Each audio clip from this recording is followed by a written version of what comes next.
having trouble with indecisiveness, stress, or managing your feelings? If yes, you're looking for Serious Joy.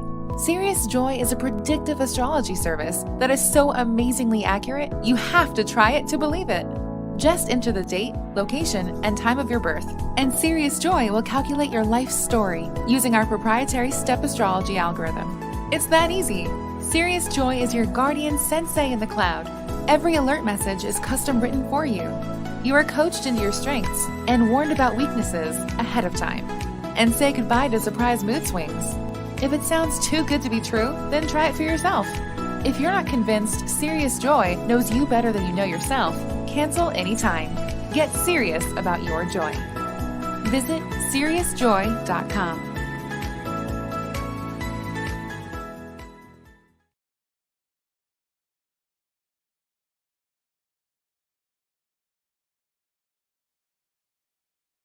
Hello, my friends, and welcome to Namaste Today, live. I'm your host, Sensei Christopher Witecki. Welcome to yet another fantastic Friday.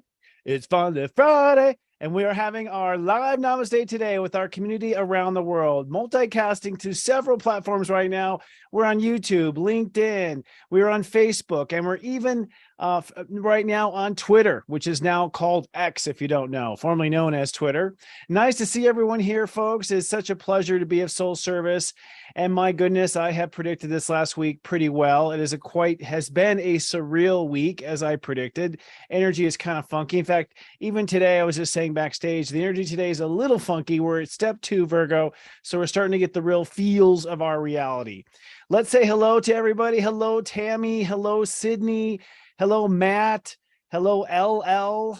Hello, Vivian. Hello, Jenny Pepper. Hello, Ida. Hello, Lori. It's such a pleasure to have everyone here. We are honored to be in your presence. And this is a super chat, if y'all don't know. So anywhere you happen to hop in the chat, whether it's Facebook or Twitter or YouTube, they're all being combined into one mega super chat so we can all bring our community together. It sure is nice to be here, folks, and I'm grateful for you. We have a fantastic show for you today. Of course, we're going to do our normal astrology. So we'll start off with our planets and transit segment. I'll talk about what's going on this week, how we're now in the sign of Virgo. Then we'll do our tea time and do horoscopes for all 12 signs, talking about what a full moon this week in Pisces, I know I was going to say Leo, a full moon in Pisces and how it's going to affect you. And for our Astro Mingle segment, we have a very special guest, Angel Intuitive Devin Doer is here from Serious Joy and also from her own services.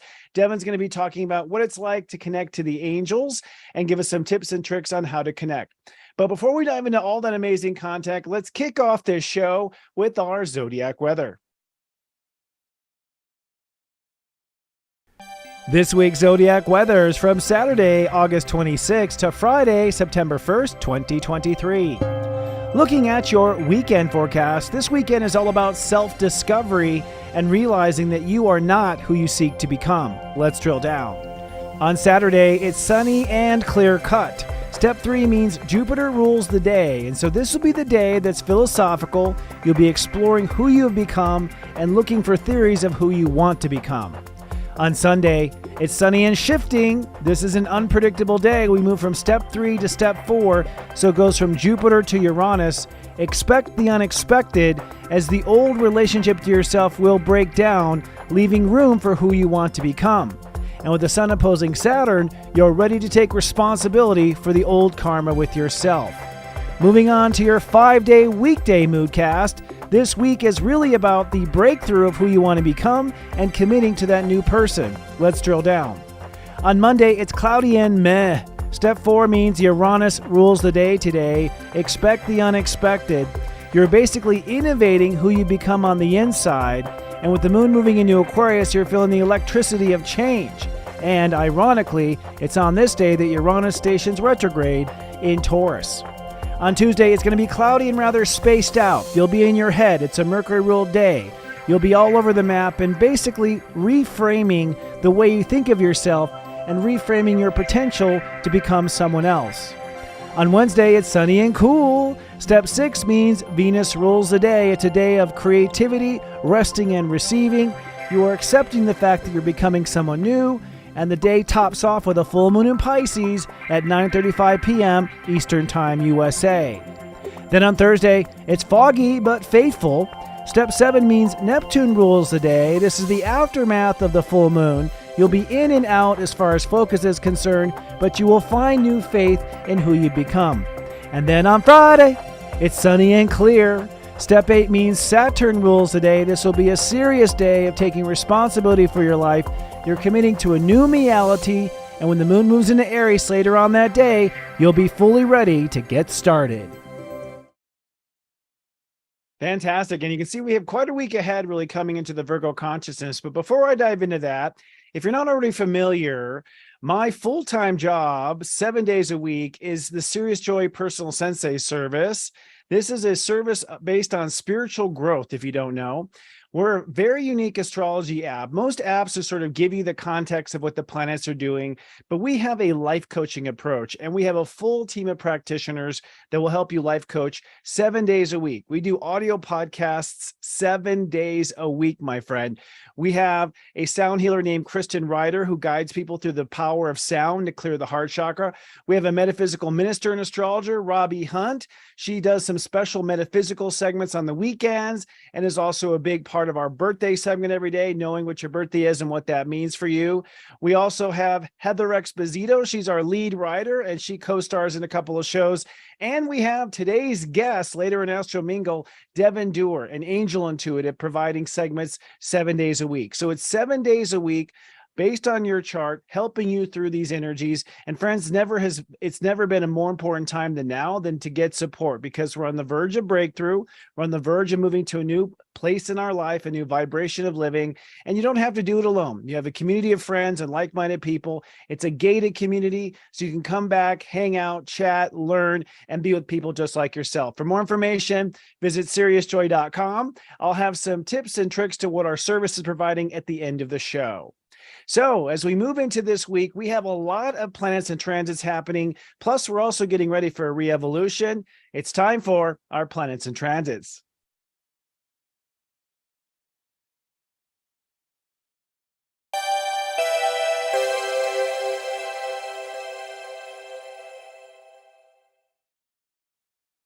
That chipmunk video, by the way, was taken by me at Yellowstone National Park. In fact, all the videos this week are all from my Yellowstone trip that was a couple of weeks ago. Well, friends, we are in a very interesting time, really the time of our life, although it doesn't feel that way, I'm quite sure, right, for all of us. We are upon a transition to a new vibration, really, of civilization. I mean, if you want to go like 1,000 feet up and look at the big picture of things, we're in the transition to the age of Aquarius. Now, we cannot move into the age of Aquarius until we graduate the age of Pisces. And the age of Pisces consciousness, which goes all the way back, of course, to the introduction of Christ. It was over 2,000 years ago when that age began. Humanity was looking to integrate our awareness of our spirituality into our daily life. That's what the age of Pisces was, to recognize that we are spirits incarnate. And I think for some reason in the Dark Ages, we had lost that knowledge. When we had the age of Aries is when we went into a very warring age. And I think we disconnected from knowing that we were all connected spiritually. We had polytheism, so we had many, many gods. But then the age of Pisces, we started to realize that we are, in fact, a God incarnate, that we are a reflection of God. And as we wrap up here the age of Pisces, it's now time to embody that truth, to embody that spiritual truth inside of us. And we really are at that moment right now. And I say that for many reasons, and I'll talk about astrologically this week. But the biggest reason that I think it's our cue to understand the age of Pisces is the fact that we have Neptune in Pisces for the first time since the 1860s, right before the American Civil War. And given that context of Neptune and Pisces, we have Saturn in Pisces, which means we're taking responsibility for our spiritual truth. And I'll speak more on that in today's show as well. But not only is that happening, we also have a re-evolution of power that is happening. And I've had many comments offline. In fact, what inspired me to talk about this today, what I'm about to talk about, is I want to underscore the fact that we are in a big transition of power. And I had a reading this week, and my client asked, Sensei, you're always talking about us raising the love vibration, but when are we going to have to fight? Like, it seems like, when are we going to have to actually pick up our weapons and actually fight? And I said, I hope we don't have to, but I do believe that we are going to face some sort of conflict, especially in the United States, especially over power, and especially regarding our freedoms. And this is something we've already begun to go through as the United States has gone through its Pluto return. What a Pluto return is Pluto returning to the position it was at the time of the Declaration of Independence. So Pluto is in Capricorn for the first time since the Declaration of Independence, which means the United States is 1 Pluto year old, but it also means that we are now upon the first transition of power since the birth of democracy. Now, Pluto first had its return to the U.S. Constitution in February of 2022. And Pluto, our national Pluto, is at 27 degrees Capricorn, which basically means a transformation of power. Pluto 27 is a transformation of power. So this country, the United States, was built on that transformation. We will have Pluto go back retrograde to 27 degrees Capricorn this next September 21st, which means that the United States will once again be in a power conflict. Now, I bring this up because I'm going to get into the details of where we are personally growing right now and how we're personally coming into our own stories, our golden age, our golden egg project, as I talk about, but also I talk about the story we were born to live. And I'll speak to that in our individual horoscopes this week. I'll speak to that in the planets and transits in a moment. But I want to put out there to give a big global picture that this is for the purpose of the fact that we are going to go through a human re-evolution and a power re-evolution. And the next chapter of that power struggle here in the US anyways, but I also think it happens internationally because the US has its fingers in so much of the world economy and has its fingers in so much of the world's political systems. It is going to be our second round of our Pluto return here on September 21st. So we're not just preparing for our own personal stories, we're preparing for our role that we will play in the human re-evolution, which I do believe will apex for the final time next year in 2024, as far as the real struggle is concerned. And the US election next year in November of 2024, the Pluto will move into Aquarius and then stay there until 2048. So what Pluto does is transform our boundaries, all right? Transforms where we have boundaries and what our limitations are. It also, in the sign, tells us what we are transforming. And what's interesting, I did some research and I thought it'd be super fascinating to compare right now the Pluto generations we have on the planet with the Pluto generations of our forefathers. In other words, in astrology, your generation is defined by what sign Pluto is in. And in our lifetime, we have witnessed currently on the planet, alive right now, are people who are born in Pluto in Cancer, Pluto in Leo, Pluto in Cancer, which is basically known as the silent generation. These are people who lived through the Depression right up to World War II. We have the baby boomers, basically, and the baby boomers were from 1946 to 1964. These are Pluto Leo generation people. We have Generation X, Gen X as it's known, born from 1958 to 1972. And these are people who are Pluto Virgo and Pluto Libra generation. Then we have Generation Y, also known as the Millennials. And the Millennials were born in Pluto and Scorpio. So these are the ones who actually have, who will do the most work to transform boundaries. And we have Generation Z, which is the 1997 to 2012. And there's yet another one after that, after 2012. So Pluto in Capricorn are known as the Alpha generation. I'm not sure why. I think because we're going back to the letter A, and maybe because they're Pluto Capricorn, so they're all about being macho. Now, this spectrum, what's fascinating to me is this spectrum of Pluto generations is the same spectrum that was in the American Revolution in 1776. You had the same Pluto generations all showing up for this human re-evolution back at that time. And I thought you might find it interesting to know what some of the forefathers' generation was. So, first of all, as far as the silent generation, Pluto in Cancer, I couldn't find any forefathers that were Pluto in Cancer. I think that's because those people would be quite old, frankly, right now. But you might not be surprised to know that the Pluto silent generation is President Biden and Bernie Sanders and Pelosi. So Pelosi, Sanders, and Biden are all from the silent generation. And in the old American Revolution, they were too old to be a part of it, just so you know. So that tells you right now just how age expectation has sort of played out. But they didn't really have a strong voice in the American Revolution, from what I can tell. I didn't see any forefathers with Pluto in Cancer. Now, fascinating enough, the baby boomers of the American Revolution, if you want to call them baby boomers, the only one that was very prominent was Benjamin Franklin. Benjamin Franklin had Pluto and Leo.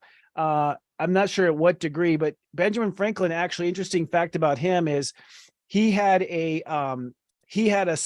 sun was on the United States Pluto 27 degrees. So Benjamin Franklin actually was sort of an answer to the answer to the revolution in lots of ways. And he really did provide a lot of, he was an inventor, provided everything, including our post office service. I can go on and on.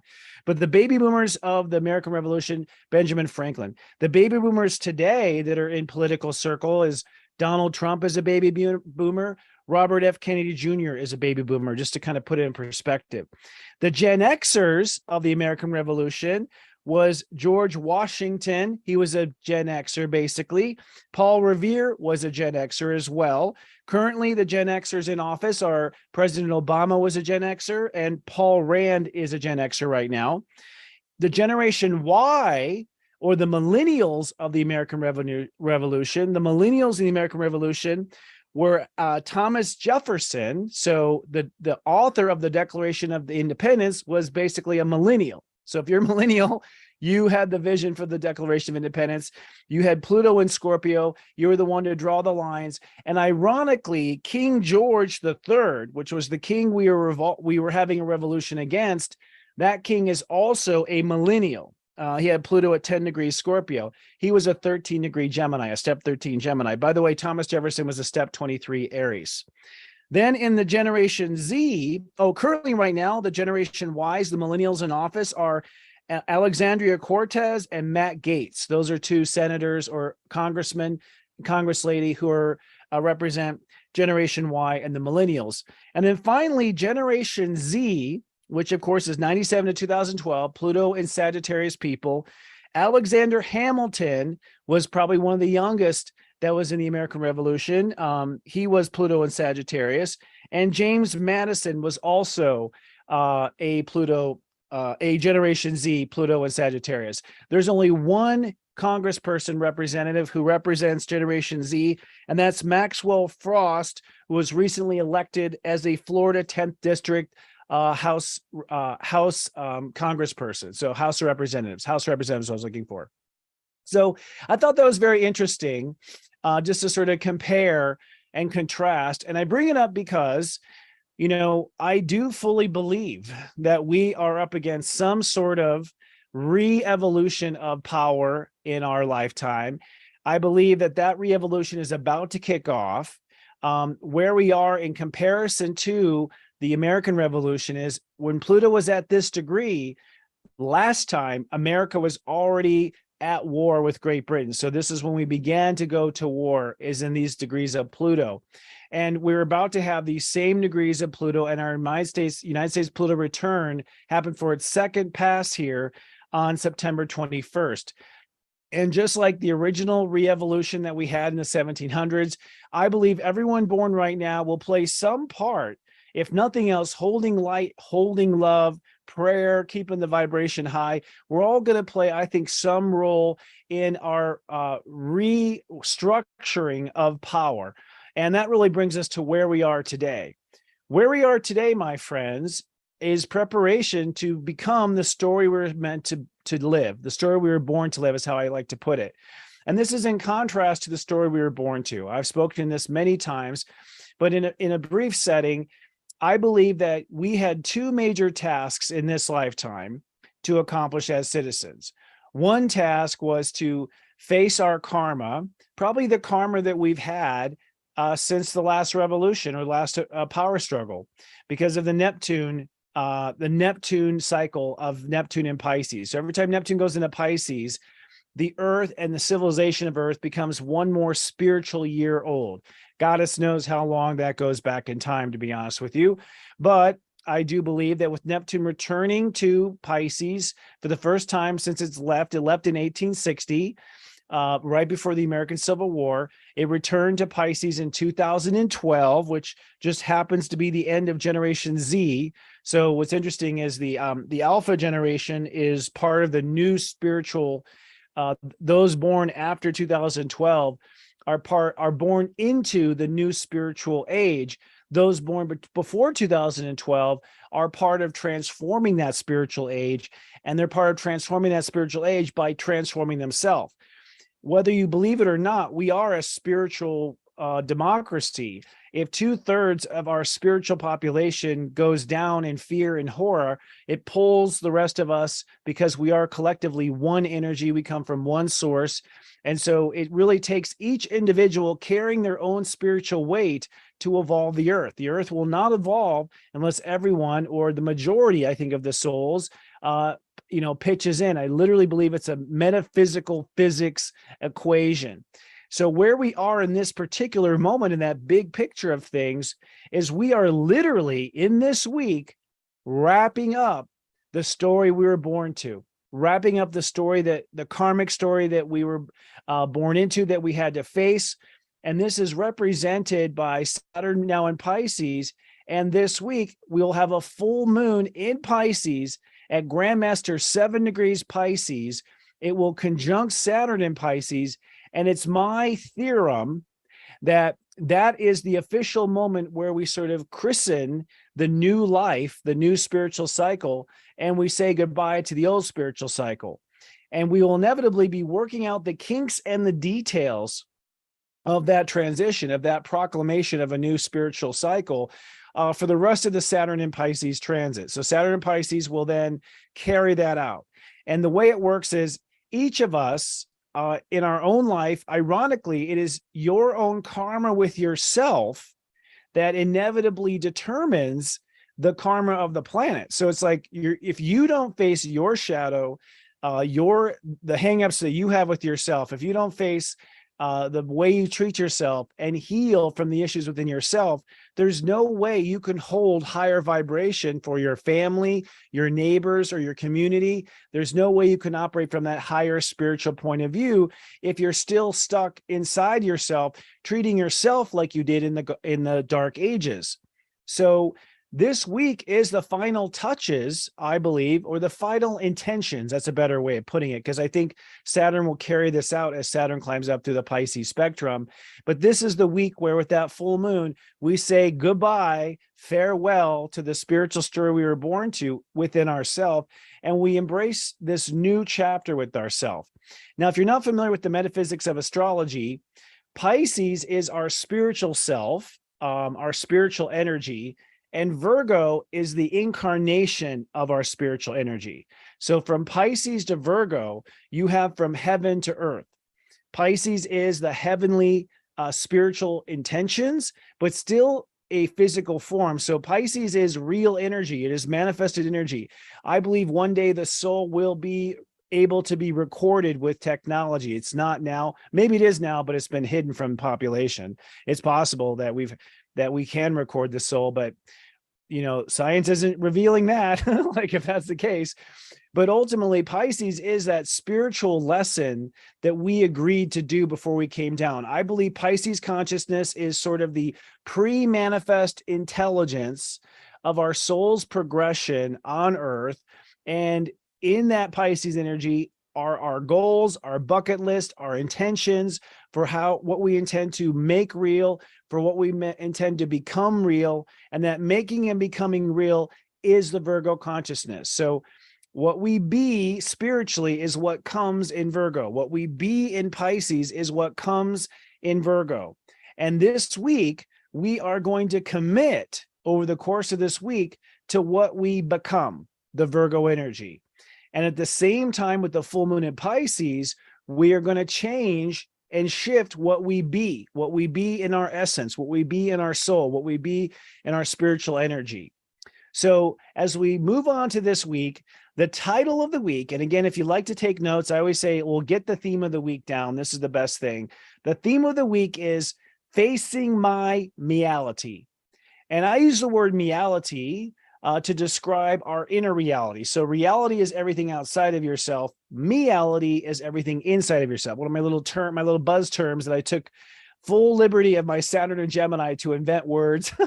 Like if you have Saturn and Gemini, you feel like you have the right, by God, to invent words. So I invent words all the time. Me-ality is one of those words I have invented. Also, mirage is another word I have invented. But in essence, we are going to change this week and face what our me-ality is, what our me-ality has become on the inside.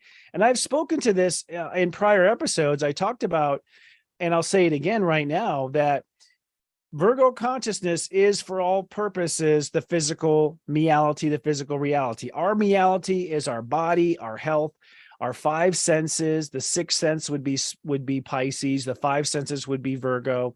It is our senses.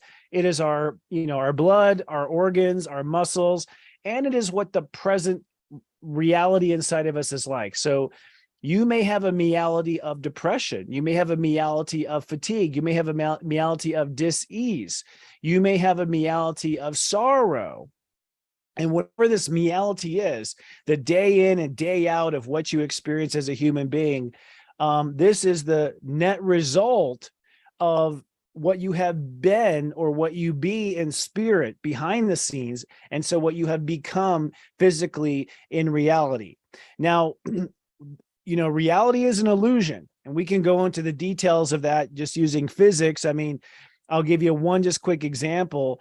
I learned this early in college. Like if you put a neutron, which is the center of an atom, right? It's the center of the sun of an atom. The atoms are like little solar systems, but with just simple charges. If you put a neutron and made it the size of a marble. So if you made a neutron the size of a marble and you put that marble in the center of a football stadium, okay, the first orbiting electron of that neutron would be the highest bleacher of that football stadium. That's how much space is between one neutron and an electron. And of course, those spinning charges, a charge spinning around a neutral, and electrons spinning around, that's the basis of what is solid matter. So regardless of how solid you seem to be, it's really an illusion. We're really not solid. We appear solid from energetic phasing in and out, from orbiting electrons around neutrons, but we're not really real. Still, we are duped by reality. We tend to think like this is something that can't change with it. And we get stuck in this sort of thinking because this is all we know, blood and tears and sweat and pain. We start to believe that we're stuck in this particular form, that we can't change reality, that you have to accept it and move on is what we are told. And of course, science is the main machine that propagates this idea or this myth until, of course, science proves itself wrong, which is how science always is. It always says, this is what it is, until science goes, oh, no, wait, this is what it is. And then 20 years later, they're like, no, this is what it is. So it's like, okay, science, you're just as fluid as reality is at the end of the day. I full on believe in science, but I also believe that we are very young in understanding the nature of the universe. And we're just now beginning to understand how energy and waveform really works, or at least that's just now coming into the public population. But I digress a little bit. My point is that in our psychology of being human, we tend to feel like we are stuck in this me-ality. And I want to tell you, with the work I have done, the 17 years I have been broadcasting to YouTube and the internet and the universe from my bedroom alone, and sometimes the universe, that although it may appear as though it's inflexible, it is actually flexible. So we can transform our life. I am the witness of many miracles. Our guest today, Devin Dewar, is going to talk about the angels, which is the realm of Pisces, frankly, that she connects to, and how miracles really do happen in our life, that we can manifest miracles in our life. Of course, you have to do it on your own. You have to experience for yourself. You're never going to believe me. You have to live it on your own. But if you are feeling stuck, if you are feeling trapped in your me-ality, I'm here to tell you it can change. I'm a living example of that. In fact, what I just went through last year was a big transformation of my me-ality, and I never thought it would change. So this week we are facing my me-ality, or facing what it is, and the subplot is finding my faith. So the only way to change our me-ality and our reality is to go to the other side of the spiritual side of the consciousness and focus on the spirit, or focus on the faith. You must focus on the faith in order to switch gears in reality. And this is the little wizard's trick, if you will, to changing ourselves. They all say you got to have faith, but no one says, why do you have to have faith? Because we have to focus on the non-manifest. We have to focus on the spiritual pre-manifest energy. We have to focus on the energetic side of ourself that was existing before we materialized, if we're going to change the material. You can't change the material while you're focused on the material. What you give your attention to is where your energy goes. So if we're going to change the material, if we're going to metamorphosize ourselves, if we're going to elevate to a new material vibration, we have to change our focus from the material to the non-material, which is known as faith and known as spirit. And I use this analogy of a standard car, a car that has standard transmission. If you want to shift gears, you have to put in the clutch. You cannot shift gears. You'll grind the gears unless you put in the clutch. In essence, your faith is the clutch. When you address your faith, when you live in your faith, that allows you to shift gears of your physical reality. If you stay focused on the gears, you're just going to grind the gears, and you're going to grind metal, and you're going to, create unnecessary friction that tears up your engine, and you're going to feel worn down. So one of the secrets of this week, and frankly of life, is that in order to switch gears, you must pay attention to your faith. Keep your eye on your faith, keep your eye on your spirituality, and watch as reality magically transforms. If anyone has ever, if you watch, it's kind of like if you cut yourself and you have a scab, if you sit there, you can't watch it heal. But if you just have faith, it'll heal. It automatically heals. The body, physical reality, it all falls under certain rules of engagement. And so we don't have to focus on our body healing. We don't have to focus on those rules of engagement. We can focus on the faith that it will happen. Now, the key question to ask ourselves this week is, what karma with myself is over? And I invite everyone watching to really think about this. Everyone is coming to an end of a karmic cycle with themselves. This karmic cycle probably goes back to childhood. One of my karmic cycles, I'll just be honest with, is I always worried that I would lose what I built. So I have always been afraid that I'm going to lose what I built. So I have been extra hard on myself. I have been unrelenting. I have been hard on myself. I've been critical of myself. My karma with myself has been to really treat myself without compassion or mercy, because of my karma of having lost things I built in past lives, having had things taken away from me in past lives that I'm now aware of, that I'm aware of my past life structure.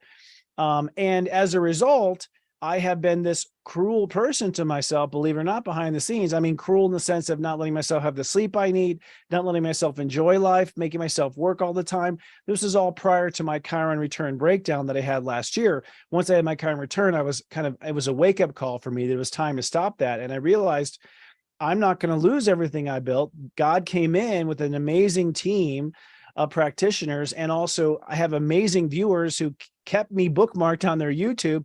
And holy moly, I was able to bounce back. I wasn't going to lose it. You too have some sort of a karmic story with yourself. And this full moon marks the end of that karmic story, but you want to be aware of what it is so you can say goodbye to it in the full moon. And we'll be having a special full moon broadcast, by the way, with Heather Exposito, our lead writer, this Wednesday on Serious Joy. For those who are our joiners, we have a special episode on Wednesday with Heather Exposito. So with that said, let's go through this week. Let's go through this week and what's going to happen for everyone. This week, the sun, and a week to me now is tomorrow, Saturday to the following Friday. So that's how I look at engage the week. This week, we are going from step 3 to step 8 Virgo. So that means that we are going to begin with the philosophy and belief of what we believe we become. I believe I become a monster. I believe I become detached. I believe I become an addict.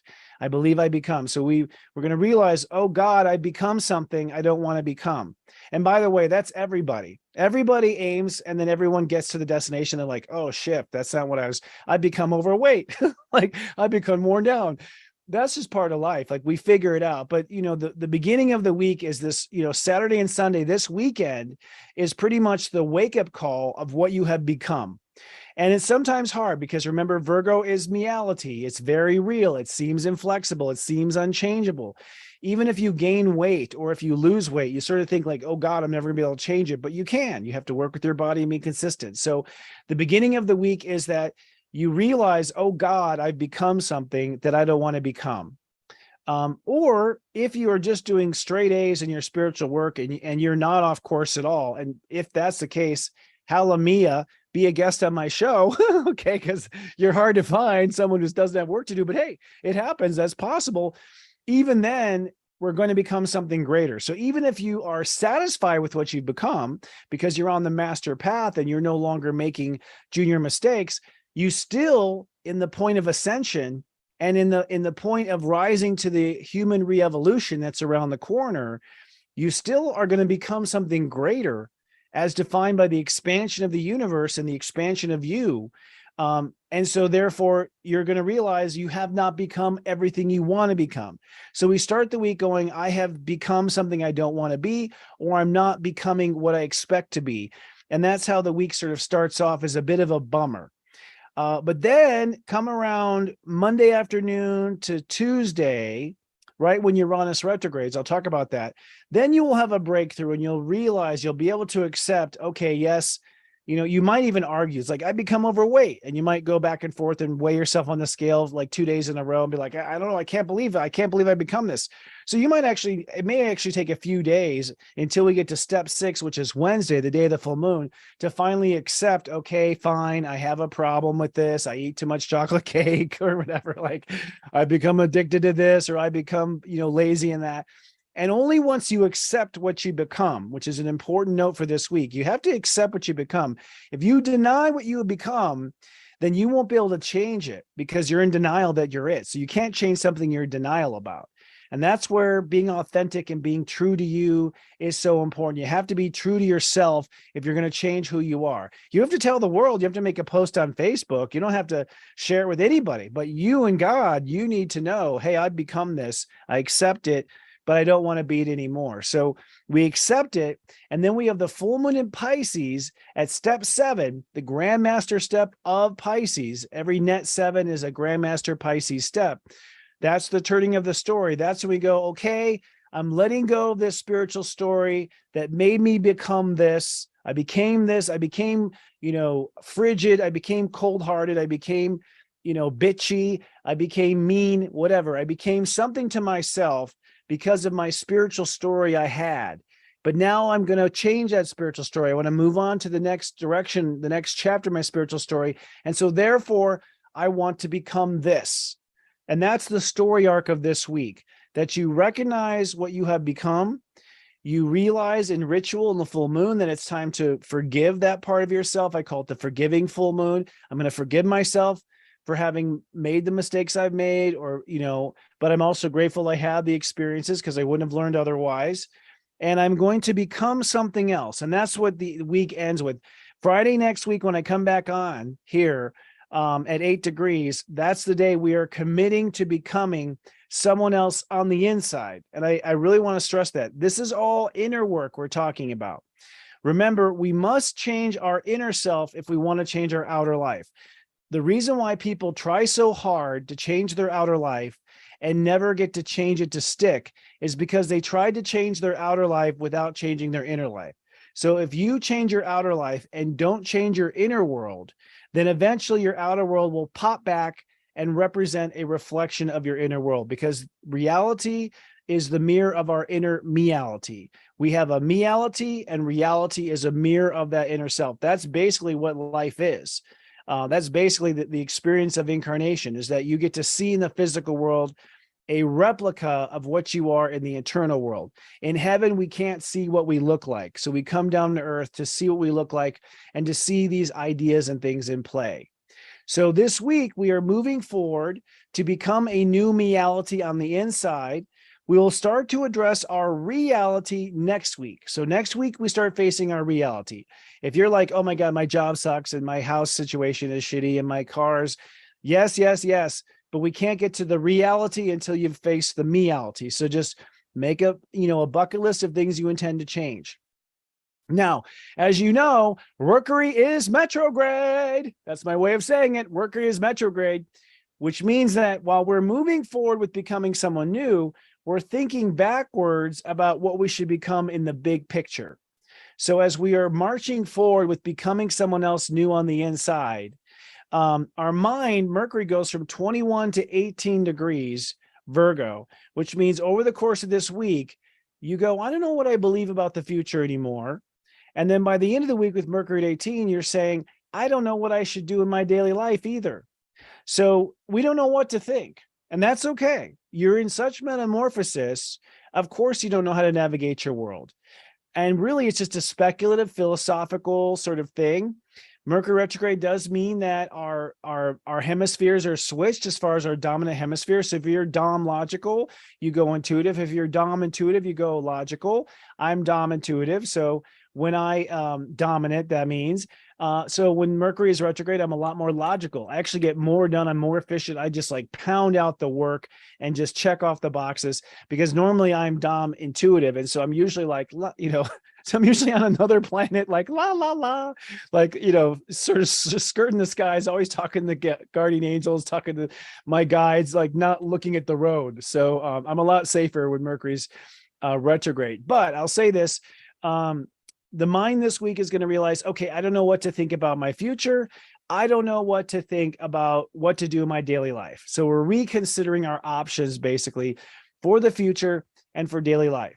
Now, just because we're in Virgo doesn't mean we're not working on our heart chakra. We are. We're working on our heart chakra big time. We still have Venus retrograde in Leo. Venus stays retrograde in Leo until September 3rd. So it moves way into next week. When we do next week's show is when it goes direct. This is a change of heart that's happening. So not only are we trying to become someone new and to become this new me-ality inside of ourselves, we're having a change of heart about what we want from reality. What do I want in daily life? What matters to my heart? It's not just a change of me, it's a change of what I do with this new me-ality. What do I do with this new version of my inner operating software and system? And Venus moves from 13 to 12 degrees this week, which she's starting to really slow down. And what this means is that we're gonna change the dimension that our heart is aiming for, and we're gonna start to change what we believe in our heart. So your heart might have once believed that you couldn't be an artist for a living, that just wasn't impossible. That was impossible to make money as an artist. So your heart might have believed that you should stick with science and not focus on spirituality. Your heart might have had a lot of beliefs about life and the way life is and what's possible and what's not possible. But those heart's beliefs were based on the old karma you were born to. They were based on the old me-ality. So in the old me-ality, yes, you couldn't make a living as an artist. In the old me-ality, yes, you should get that degree in accounting and not try to be a poet or try to be, an astrologer for a living. But that was based on the old me-ality, which was based on beating yourself up, which is based on, mistakes you made in past lives, which was based on your childhood that recreated those mistakes for you so that you could work through those problems and solve those problems. So we're having a change of heart as we adjust our me-ality. We adjust what's possible in reality. So as my me-ality changes and shifts, I realize, I have new options in daily life. I'm going to withdraw my heart from this investment because that was all based on proving to the world I was right. But now in my reality that I know I'm right, I don't need to prove to the world, Jack, you know what? So there's this change of heart that's happening as you're turning the dials of your reality and deciding to tune into someone else inside yourself. Black Moon Lilith moves from 25 to 26 degrees this week, which means that we shift our fear from a fear of fate repeating itself, which is what Black Moon Lilith 25, like, oh God, I don't want to repeat my first marriage again. Oh God, I don't want something bad happening to me. I'm scared that I have this fate, that I can't get out of this fate. And it moves to 26, which means that we start to fear our commitment to something, which tells you if we're fearing our commitment to something, it means that we are ready to commit. In fact, Venus and Black Moon Lilith both change a step number on the same day, on Tuesday of this week. And that's right before the full moon Wednesday. So that tells you right there. We have a change of heart on Tuesday. We have a change of fear on Tuesday. And Tuesday is when we have step 5 to step 6 is the ruling step. That's when we figure it out and we accept our reality. So this is why the steps to me are so profound, because they reveal the timing of things. You know when consciousness is going to shift when you have more than one planet changing degrees at the same time, especially around another step number. So just as we figure out what we become, just as we accept what we become, now we change our beliefs about what our heart wants. Now we start to face fears of commitment. So that tells me that Tuesday is the big eye-opening day. That's the day when you really have an aha moment this week. Put a circle around it on your calendar. At the same time, it's important to say we have a lot of energy going on in Aries, which is based on character. Black Moon Lilith right now is at step 25. Suki asked, so I just happened to catch that. We're working on this change of heart, but we're also working on becoming a new character. The North Node in Aries for the first time since 2005.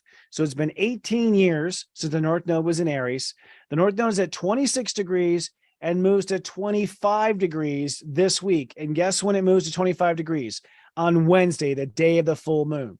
So that means that with the North Node at 26, you're not just committing to being this new person on the inside. You're not just changing your heart about what you want in your reality. You're aiming to become a new person. You're aiming to become a new character. I'm going to be a doctor. I'm going to be a healer. I'm going to be a mathematician. I'm going to be an astrologer. I'm going to be the solution to the problems of me. I am the solution I was looking for. That North Node in Aries. Again, the last time we had this was in 2005. That's the last time we sort of saluted ourselves and said, let's do it. And the fact that the North Node moves from committing to a character to committing to our fate and destiny, step 25, tells me that we very much shore up our vision this week of what that outcome may look like, what we're aiming for. And with the North Node at 25 Aries, it means that we now start to aim for, okay, I'm going to be this character. I'm going to be this sensei to serious joy. What am I going to do as this character? Step 25 is like, what's my fate? Why am I this character? Why am I becoming this character? Why have I agreed with God to be this character at this time? And that happens on the full moon. So on the full moon, we start to realize, okay, it's going to happen. I'm becoming this person. But what does it mean? What was the purpose of this? Why did I go through this? There we go. Fix my shirt. So that's the North Node in Aries. We also have Chiron in Aries still at step 19. So we're still facing fears of things not working out. We're still facing times of when things didn't happen the way we wanted to. We're still addressing that karma, FYI. All right. Another area this week is Jupiter and Uranus, both in Taurus. What the headlines, though, Jupiter is helping us to, Jupiter 15 is that we're accepting a new way of manifesting life. So the Venus energy in Leo is, what does my heart want? Jupiter in Taurus is, how am I going to get it? How am I going to manifest it? Jupiter is still direct, so we're still finding new ways to manufacture, new ways to manifest, new ways to assemble, new ways to create. So we're creating these new ways. And we're going to accept those new ways. And that energy still squares Venus, which means we're going back and forth and reconciling, like, well, if my heart wants this, well, then I'll manifest it this way. Or if I'm limited in resources, maybe I can change what I want a little bit to meet the criteria of what I have, in resources. So there's this reconciliation of how to do it. We're still figuring out how we're going to do it. It's not time to do it yet because Venus is not direct, but we're definitely processing it. Uranus, though, the planet of innovation, Uranus goes retrograde this Monday at 23 degrees. So what this means is we stop innovating how high this ride goes as of Monday. It doesn't mean it's not going to go higher. It means we have climbed high enough for now. It's like, I'm going to use AI. I'm going to reinvent the wheel. I'm going to create my own community. Okay, that's enough to chew on. All right, that's enough to chew on. Uranus now retrogrades. And I thought I looked up when Uranus goes direct. I did. It's sometime in January, but I didn't write down the date. Darn it. I think it's like January 21st, if I'm not mistaken. I looked it up and didn't write it down. But it's sometime in January that Uranus goes direct. So what that says is, as of Monday, don't add any more phenomenal expectation to, the miracles that you're going to create. There's enough to work on now. Let's, work on already the goals we have set, and we'll add more goals and go higher up come January when Uranus goes direct. It also means that things will stop breaking down, and now we start to break through on solutions. All right. And sometimes Uranus forces us to grow because things break down. Then we also this week have Mars. Mars moves into Libra this week. And what that means is our ego, Mars moves into Libra on Sunday. This means that our ego is going to sort of take a back seat. Mars is in its detriment in Libra. That's sort of its kryptonite energy. It sort of softens, our ego softens, which is good. Your ego is the one that's resisting, that's fighting, that's arguing. Your ego is the one that's pushing back, that's saying no. So Mars going into Libra makes our ego suddenly be very compromising. Our ego is willing to negotiate. We're willing to use diplomacy. We're willing to see the other side of the equation, to see how our opponent is suffering, to have compassion for whatever the other side of the equation is. Opponent could also be someone you're in a relationship with. Mars is going to be in the first early degrees of Libra, which means that we're really focusing our attention on our me-ridge, which is our dynamic relationship with ourself. Virgo is what we have become inside of ourselves. Libra is how we relate to what we become. So I become this pain in the ass. Libra is, well, what are you going to do about it? You're going to be nice to yourself when you're being a pain in the ass? Or are you going to be kind to yourself? Are you going to be compassionate to yourself?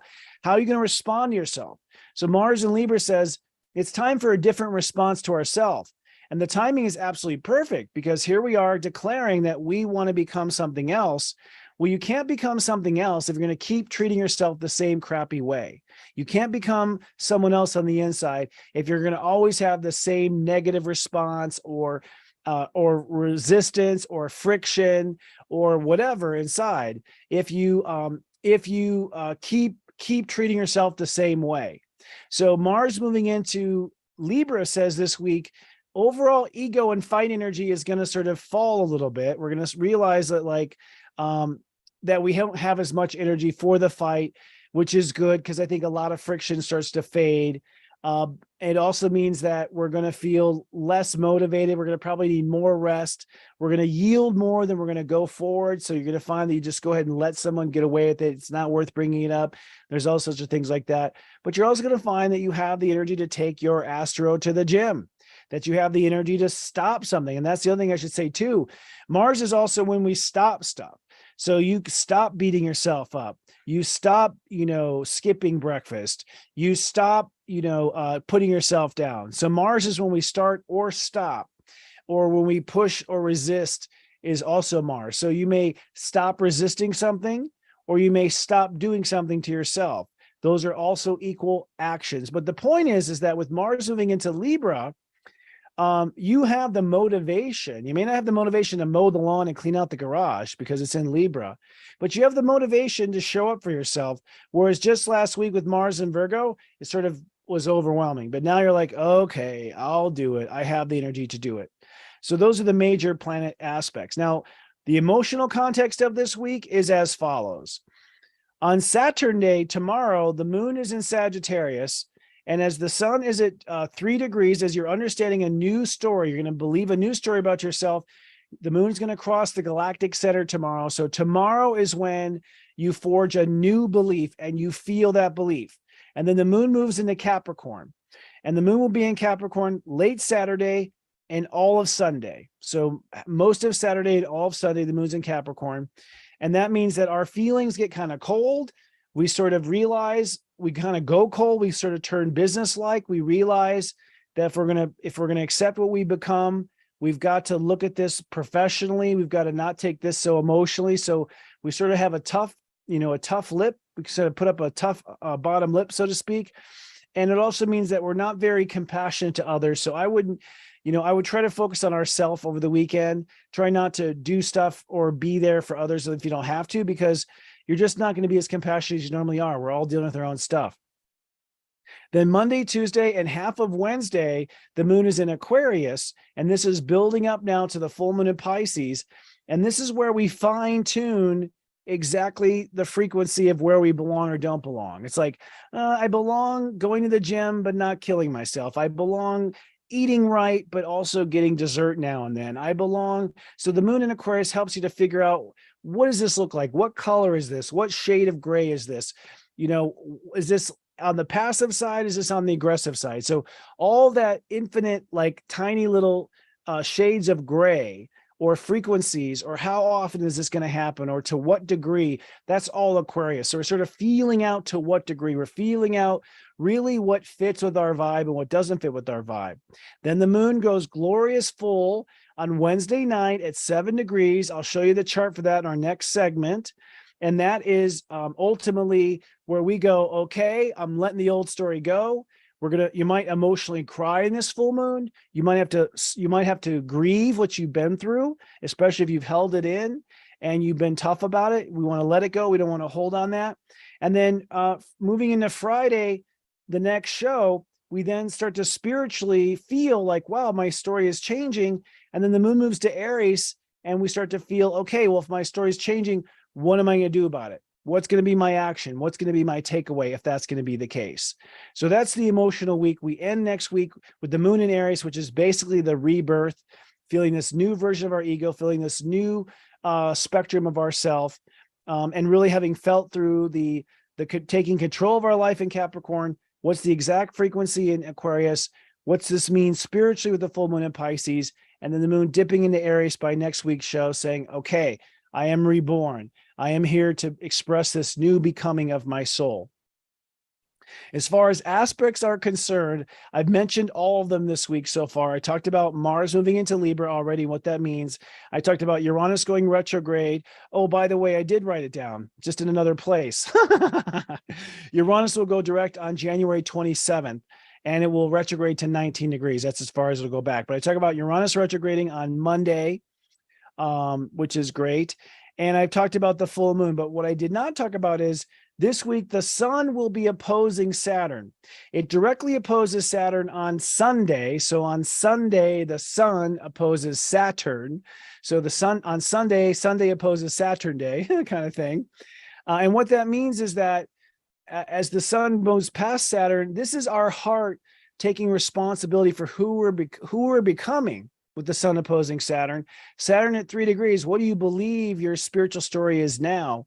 So Saturn at 3 is saying, what do I believe my karma is? What do I believe the story I'm leaving behind is? What karma with myself is over, says Saturn at 3 degrees. And as the sun opposes that Saturn at 3 degrees on Sunday and then goes past it, it means, well, if my karma is changing, Saturn, then I'm going to become something else, Virgo. And so really that is the fulcrum. That opposition on Sunday is really the fulcrum of the change, of us swinging the pendulum from who we have become to who we want to become. And what does this pendulum swing by? It swings by Saturn being committed to a new belief that our spiritual story has changed. And all of this that I've described is really part of what I call facing my me-ality. All right, that is the plans and transits for the week, my friends. I'm really proud of myself for making that succinct. We did that in 1 hour. I'm so happy. I'd say now it's time to go steep yourself some tea, and let's have our weekly tea time.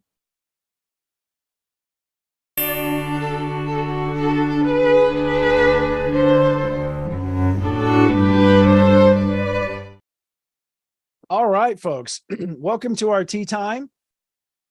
This week, we're going to be focusing on all 12 signs and what this week means for the 12 signs. But before we do, I do want to do a little bit of screen share, as I like to do, and show you the planets and what the planets are showing. I'll show you a couple of charts going on here. Oops, I'm about to click the wrong thing. I'm glad I didn't. Yay. All righty. This is our poster for the week and our special guest, Devin Dewar here. So the two charts I want to show going on this week. The first is Sunday, August 27th. As you can see here, apexing at 4:20 a.m. This is actually when Saturn will oppose the sun. You can see the Saturn at 3 degrees 50 minutes, the sun at 3 degrees 50 minutes Virgo. This opposition is the opposition of I'm going to commit to a new belief, step 3, about my spiritual story with myself, my spiritual karma with myself. Why am I forced to commit now? Because my heart is in opposition. The sun is our heart. My heart's in opposition. My heart doesn't know who or what to become.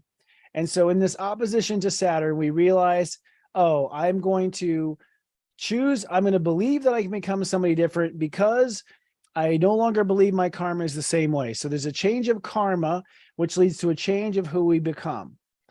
You can see Mars. This happens right at Mars at 29 degrees 52 minutes of Virgo. So this opposition happens right when we're ready to push the envelope of reality. Remember, everything beyond step 11 in Virgo is reality. Everything under step 11 is our me-ality. Another interesting thing about this moment, Venus is at 13 degrees. So we're at the same time changing the dimension of what we love. Like, I'm not going to love and I think that comes from changing the perspective. So if you say, I'm no longer going to be hard on myself, Saturn, which means I'm going to become a nice guy in my me-ality, then how I love changes dimension. If I'm going to be a nice guy in me-ality, well, then I don't have to love from the perspective of being a victim, or love from the perspective of abandonment, or love from the perspective of being wounded. So the perspective that my heart takes on the world changes when I change my spiritual story, which then in turn changes who I become on the inside. So ultimately, this opposition is a turning point, and you then go through a revolution of who you're going to become when the sun hits 4 degrees, which is the next day on Monday. Monday's a little bit of a rocky day. I call it cloudy and meh is what I say. And then the other chart to show is, of course, the full moon. It apexes at 9:35 p.m. Eastern time here in the United States. And looking at the moon very closely here, the moon apex is at 7 degrees 25 minutes. So step 7. 7 is the Grandmaster step of Pisces. When you have a Grandmaster step event, it means that you change the definition of that consciousness. So the consciousness gets changed. If fundamentally changed from its core. So the full moon was at 8 degrees 8 degrees Pisces, for instance. We'd be committing to a moderation or a modification of it, but we wouldn't be changing it from the ground up, or from the base up, or from the seed up, or you could say from heaven down. But the fact that it's at 7, heaven, Pisces is the number 7, tells us that this is from heaven. This goes all the way back to heaven, that we're switching our spiritual timeline. And then, of course, 7 Virgo is the embodiment of that Virgo. So the embodiment of Christ consciousness being creation in spiritual manifest form, we embody our incarnation with this new story. So you could say that this full moon is us downloading our new spiritual story. And you could say that the moon in Pisces is the software, and the sun in Virgo is the hardware, is the computer. So this is a major download. Notice that the moon conjoins Saturn at 3 degrees. So this new spiritual story is intimately tied to the fact that we are taking responsibility to change our story, our spiritual story, or our spiritual timeline. If you prefer the word timeline, I'm fine with that. But this full moon is a timeline shift, a spiritual timeline shift. And Neptune, way up, retrograde at 26 Pisces, says, because this timeline shifts with my story with myself, well, then my destiny is now being committed to a new direction. 26 net 8 is a commitment. So that means I'm therefore committing to a new destiny. Change my inner story, and my outer world destiny ends up getting changed. And I think that's the most, I mean, Black Moon Lilith is up 26. We're facing fears of commitment of our heart. Mercury is we're rethinking what we're going to manifest in daily life. Mars at 2 degrees means we're facing our feelings about ourselves at this moment. So it's because of Mars at 2 and the moon at conjunct Saturn, this could definitely be a tear jerker full moon. This could be a full moon where you have to do some release, where you have to cry. Venus at 12 means we're changing our belief about what we should create. So this is a very transformative full moon. And notice Mercury is now is still caught in this grand trine in Earth. So this is going to manifest. These changes will happen, as long as you make that shift in your consciousness on the inside. So with that said, today for all 12 signs, let me just get my things in order here. There's a lot of moving around of windows when you do digital TV here, Zoom television. For all 12 signs today, I'm going to talk about 4 things like I like to do. 1, the sun in Virgo, where are you becoming a new me-ality? That's the first thing. So for all 12 signs, where are you becoming a new me-ality? The full moon in Pisces, where you are releasing the old karmic story, where you're going to release the old karmic story, where you're going to let go of the way you used to treat yourself and the karmic routines of treating yourself, and then embrace the new spiritual story. So what that full moon will mean for you. Then I'm going to speak to Uranus and the Uranus retrograde. And that Uranus retrograde means that you no longer have to keep innovating this part of your life that I'm about to talk about. You can give it a break and sort of go with what you know so far until January 27th when it goes direct again. And then I'll speak to Mars in Libra, which means where are you facing your mirage? Where are you changing your behavior with yourself? Where are you finding balance? Where are you yielding and needing to yield in life a little bit as well? And of course, I will start with the Aries, but first I'm going to take a little drink. You'd think I drink on the interstitials, but I always forget. Starting with Aries. I got to do it out like a baseball caller. Aries, home run. Aries, you are changing your me-ality with your health and your body image. So you're changing how you operate inside. You are becoming someone new on the inside. Now, another way to look at this is the moment you live in. So if you live in grief, or you live in despair, or you live in competition, or you live in aggression, it could also be that you're changing how you live on the inside as well. So you are going to be creating a new me-ality with how you live on the inside, a new me-ality of how you relate to your health, a new me-ality of the energy that you live in day to day inside of yourself. Every day you're depressed, every day you're happy, every day you're something. Okay, so it may not be health, it may be energy and tone.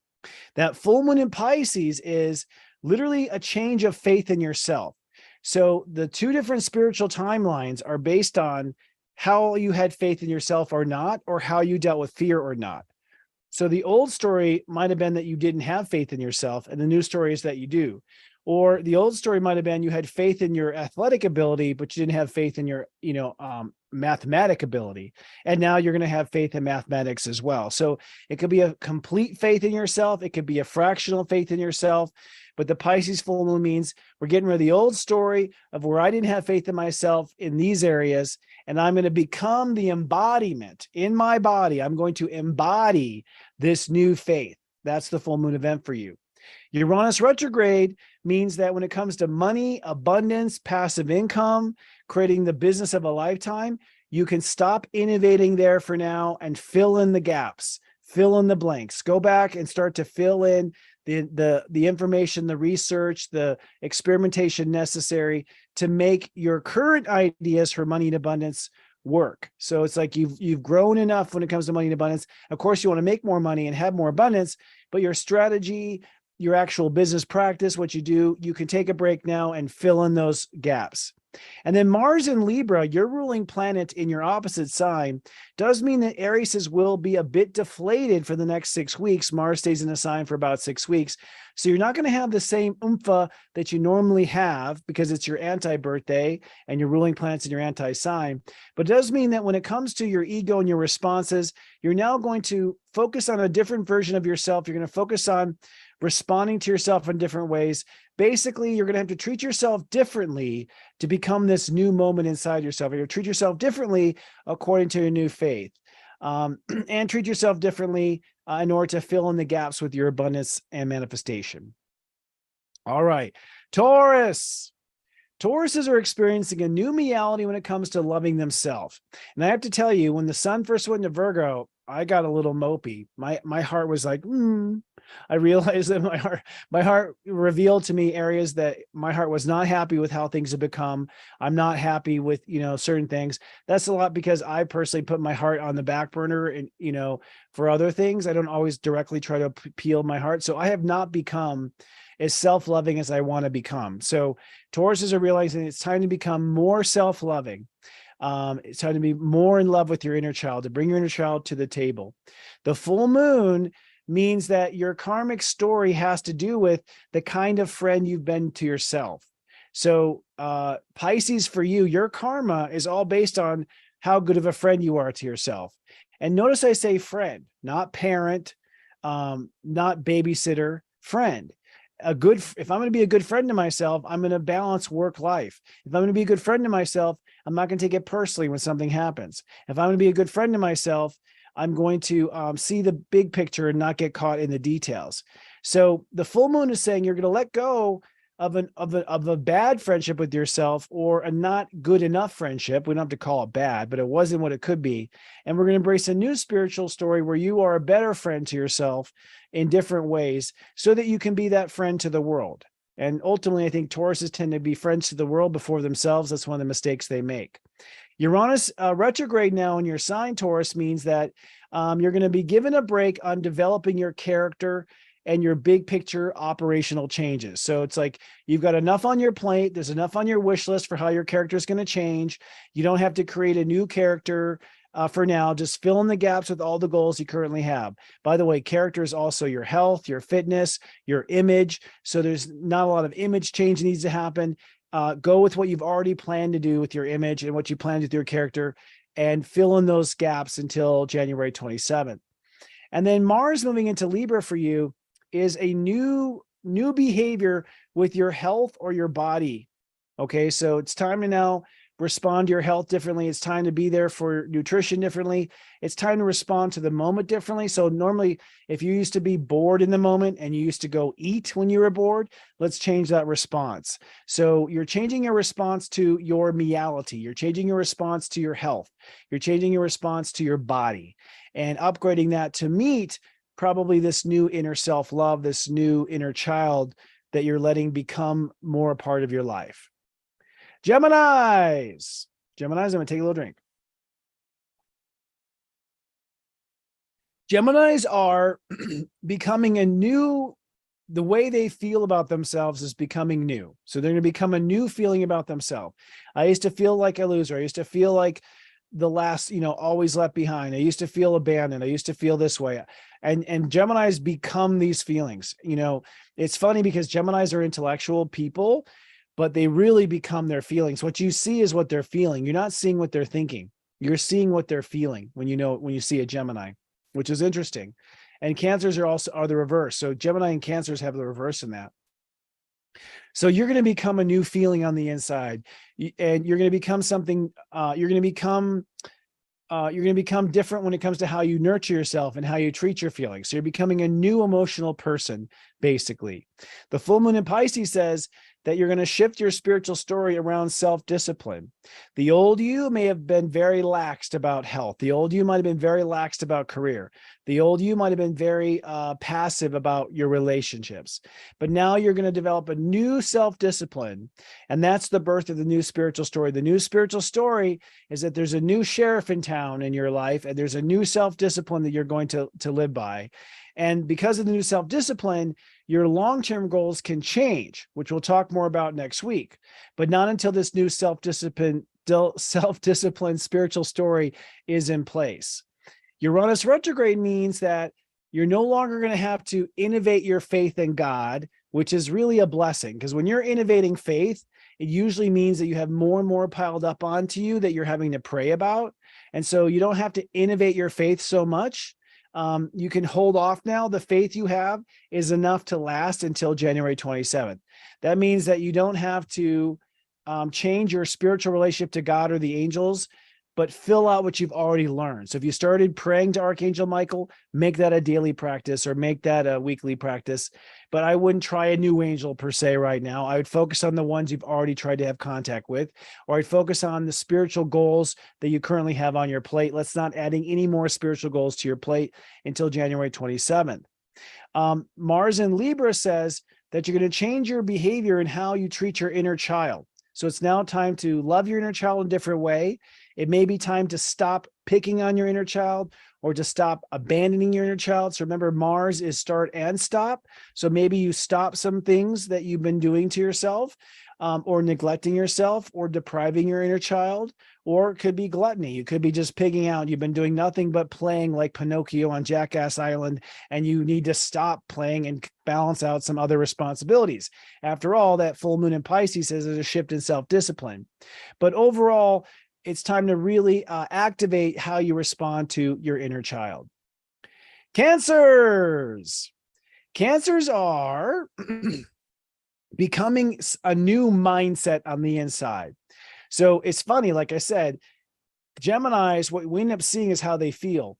Cancers, what we end up seeing is how they think, because what they become is their mindset. That's what they become. So in your case, Cancer, what you think is what you are. You think you're a loser, you're a loser. You think you're weak, then you're weak. You think that you're tired, then you're tired. So as soon as a Cancer's mind encodes their emotional field, and that's how thoughts and feelings bounce off each other, thoughts create a structure, emotions will bend under that structure or reflect those thoughts. So if you have a bad attitude, you feel bad with that attitude. So you're going to become a new inner attitude. You're going to become a new inner presumption about yourself, a new inner opinion of yourself. That's another way of looking at it, that you're going to become a new opinion of yourself. And this new opinion of yourself is your liberating agent from the past. The full moon in Pisces means that the spiritual story that's changing is your belief of yourself.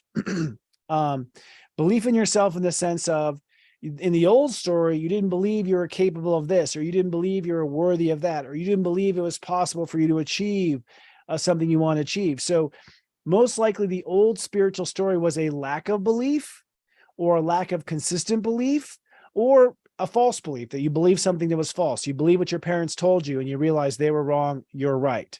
So the shift of the full moon is that you're now going to have your new spiritual story is based on a new belief about yourself on the inside. You have this new belief about who you are and what you're capable of. Uranus retrograde means that when it comes to your innovation in society, you can hold off at this level until January 27th. So it's like, if you decided, okay, I'm going to open up my own store out on Main Street. Okay, we don't need to add any more to that list. Flush out opening that store. If you said, I'm going to have a doctor, I'm going to become a doctor in society. Okay, let's not add on a specialist like surgery. Let's just keep it at MD and flush it out to the 27th. So whatever you've aimed to be in society, hold off on that and flush it out now until the 27th. And then Mars in Libra, which is interesting, is that you're going to now start to respond differently to your own feelings about yourself. So if you have sad feelings, well, let's respond a different way than we have before. If you have good feelings, let's support those good feelings with our response to yourself. So Mars in Libra means that your ego is responsive to your feelings. That also means that, for the next 6 weeks, Cancers are prone to get pissed off and to get angry over their feelings, or to get jealous, or some of those other dark side of Mars sort of emotions. So you are, if the feeling is sort of dark and the dark side of the moon, or the backside of the moon, as they now put it, then you might find that your ego is overly, reactive than it should be. Your ego can get kind of inflamed. So use your ego energy to nurture yourself through these different changes. Try not to react to feelings instead of in a negative way, or act out. Instead, reply inward and nurture. Leos are becoming someone new when it comes to their self-worth. So your value of yourself is changing. You used to value yourself because you were cool and you were the best dancer in the disco. You used to value yourself because, you were best known for something in the world. But remember that Venus retrograde is changing who your character is. So because your character is changing, what you become, the value you become is changing. Your worth is changing. Your self-worth is changing. So you're going to become something else when it comes to why you're valuable. You're going to change your investments in yourself to something different. So this is about becoming a new self-worth. And obviously it'd be a greater self-worth. It may also be becoming someone new when it comes to personal debt. And debt is something like where you feel like you owe the world.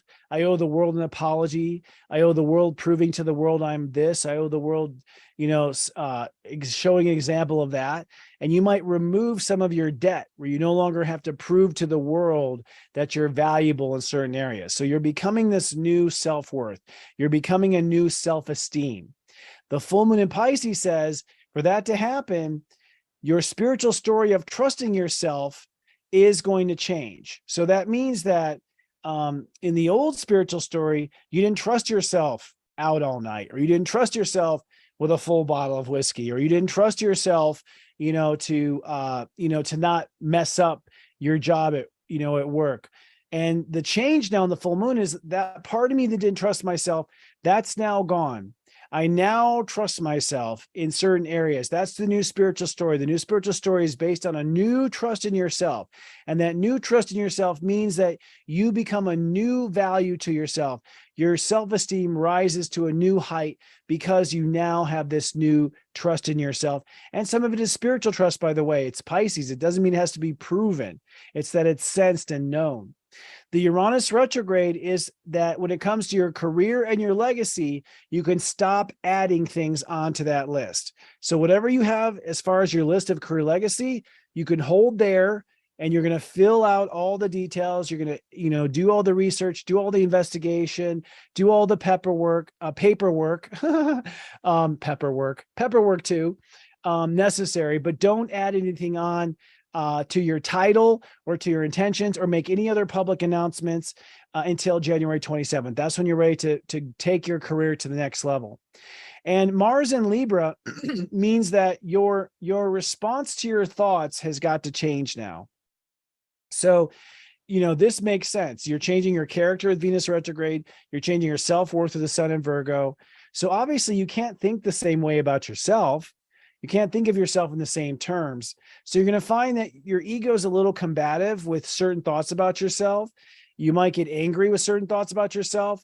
If someone calls you a name that you were called as a child or called growing up, that might also trigger your ego. So your ego is very triggered by the way you talk to yourself and the way you think of yourself. But it's now time to act on a positive attitude with yourself and avoid arguments. You are argumentative for the next 6 weeks, Leo. Virgo, happy birthday, Virgos. Virgos are becoming a new behavior to themselves. So what that means is the way you treat yourself, Virgo, is who you become. So if a Virgo is a sad sack, a Virgo treats himself like a sad sack. If a Virgo is hyper, anal retentive about things, that means that you treat yourself with this hyper anal retentive attention. Whatever it is that you become in life is a reflection of the way you're treating yourself in private. So how you treat yourself, your behavior to yourself, it's time to become a new person to yourself. Be your own hero, be your own healer, be your own therapist, be your own support. It's time to be positive, to become a positive influence in your own life, to become a positive example in your own life. Be the example that you want to see now, Virgo, and you'll see things play out in a great way. So you're becoming a new behavior of yourself.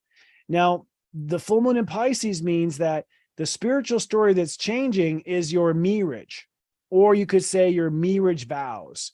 So the old spiritual story, you're only vowing to yourself and being there for yourself. It's like if you think your vows like till death do you part, in sickness and in health. Well, maybe your vows to yourself were, I'm not going to be there for myself if I make a mistake. I'm not going to be there for myself if I marry the wrong person. So you weren't either not living up to your vows to yourself, like you made the vows and you didn't live up to them. You cheated on yourself, or your vows were crummy vows, or you didn't even have any vows. You're just winging it the whole time. That could also be the other possibility of it too. You've just been winging it. So it's time now to change your spiritual story by changing your vows to yourself. That's the new spiritual story of Virgo. Uranus retrograde means that when it comes to your life purpose, you can take a break. Okay. So Virgos are like, I'm the next great cook, and I'm the next great inventor of this, and I'm going to be here to show the world that, and I'm going to do this, and I'm going to do that.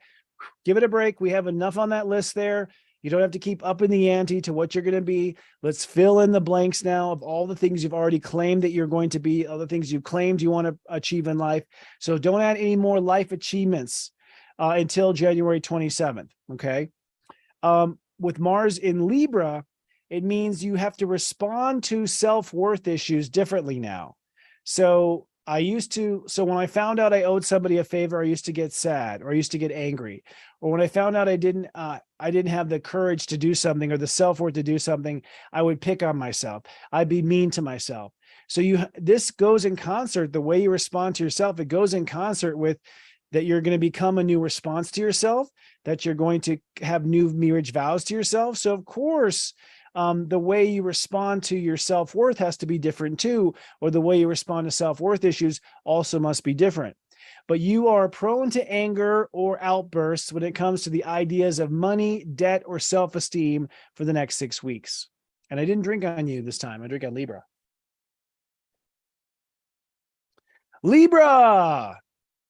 Libra is becoming new faith in themselves. So your faith in yourself is becoming new. You have a new faith in yourself that is being reinvented. This could also mean you are becoming fearless or less fearful. Fearless is a hard one to get. Let's say less fearful. But you are becoming this new expression of faith, basically. And this also means that you are officially you have a spiritual chapter changing for a couple of reasons. Because you are the opposite of Aries, you are caught in the purebred stream of, being the first ones to do something. So you're changing your spiritual story on a very profound level versus the other signs. It might be a little bit more of a just one chapter. You could say Libras might be changing their whole spiritual book. You might be going to a whole new Bible, if you will, about how life ought to be. So it's a whole new spiritual story. It's not an additional chapter, it's not the next chapter. It's a whole new story of faith in yourself. This is a whole new day for Libra. So this is a big deal. Just like for Aries, it's also quite a big deal in that sense. Now this big change of faith, the full moon says that the difference between the two stories is actually how you lived in the moment. So in the old spiritual story, you lived in depression, or you lived in fear, or you lived in anxiety, or you lived in a sick body at dis-ease, or you lived malnutrition, or you lived overeating or undereating. So the way you lived is what actually flips the channel of your spiritual story. If you want to move to the next spiritual story, then you must live in the moment differently. Your me-ality must be different. Your approach to your body must be different. Your approach to your health must be different. That's the change. Now, with Uranus stationing retrograde, you don't have to worry about building any more trust, and you don't have to worry about facing any more big life changes. You've got enough life changes on the table now. Let's flush through and follow through all these life changes you've already proposed since Uranus went direct. Let's not add any more onto the plate. Let's give it a break with life changes. When I say life changes, I mean married to divorced, moving your house, coming, opening up, coming out of the closet. These are big life changes where all sorts of things have to change. Those big changes, just a hold until January 27th. You've already declared enough changes need to happen. There's plenty of work to do with the changes. With Mars moving into Libra, that's your sign, it's now time to respond to yourself differently. And basically, the way to look at this is, now that you have new faith, you got to treat yourself as though you have that faith. So if you have faith, you don't pick on yourself, you don't doubt yourself, you don't act out, you don't act in, You don't cause trouble for yourself. If you have faith in yourself, you don't disrupt. Your behavior is supportive, not disruptive. You are your best friend and your best ally because you have faith. There's nothing to worry about anymore. So your behavior with yourself needs to change. I will say that your ego is going to be short-tempered. You're going to be quick to anger, a little too anxious, impatient, and be careful with physical activity for the next 6 weeks. With Mars in your sign, there's a tendency to overdo it. Don't overdo it in the gym. Don't try to jump too far. Take your time, footprint after footprint, be careful, because that extra Martian energy is going to sort of feel like 20 cups of coffee. And it's going to amp you up a bit. Scorpios are becoming a new friend to themselves. So they're defining what friendship is now to themselves. And that means to be a fair friend, to be a responsive friend, to show up for yourself as you promised, to follow through with your promises to yourself, to give yourself a break, to not take things so personally. It's time to become your own best friend. Okay. And that is necessary. Now, Scorpios tend to put themselves aside for the people they're committed to. So to some degree, this means putting yourself first, period. Just simply putting yourself first. That's part of it. But also it means becoming a better friend to yourself. If I'm a really good friend to myself, I'll go ahead and wait till tomorrow to do that. If I'm really a good friend to myself, I'll go ahead and say no to those people. Even though I'm letting them down, I'm showing up for myself. So you're becoming a better friend to yourself. The full moon in Pisces is the actual shift of story. And that shift of story has to do with your inner child. So the old Scorpio story was their old relationship to their inner child. That maybe child was damaged or abandoned or abused growing up, or, treated unfairly growing up. You're pretty much getting rid of your childhood dark story, whatever that happens to be, whatever you don't like with your childhood. It could also be, a story where you were a failed artist. I was a failed musician or a failed artist, or I'm not as creative as I wish I was. So it could be a change of story of your creative potential as well. You could be thinking about love stories, but let's not go there first. Love story is reality. It's not me-ality. The me-ality part of this is your own connection to your inner child. So the full moon is a shift of your self-love, a shift of your inner child perspective. Uranus retrograde means when it comes to challenges in your partnerships and marriages, it's time for a break. So the people you're in love with, the people you're committed to, they're not going to add any new challenges to the table with Uranus retrograde, but you will have the old challenges come back in different ways. So you're going to flush through the old challenges.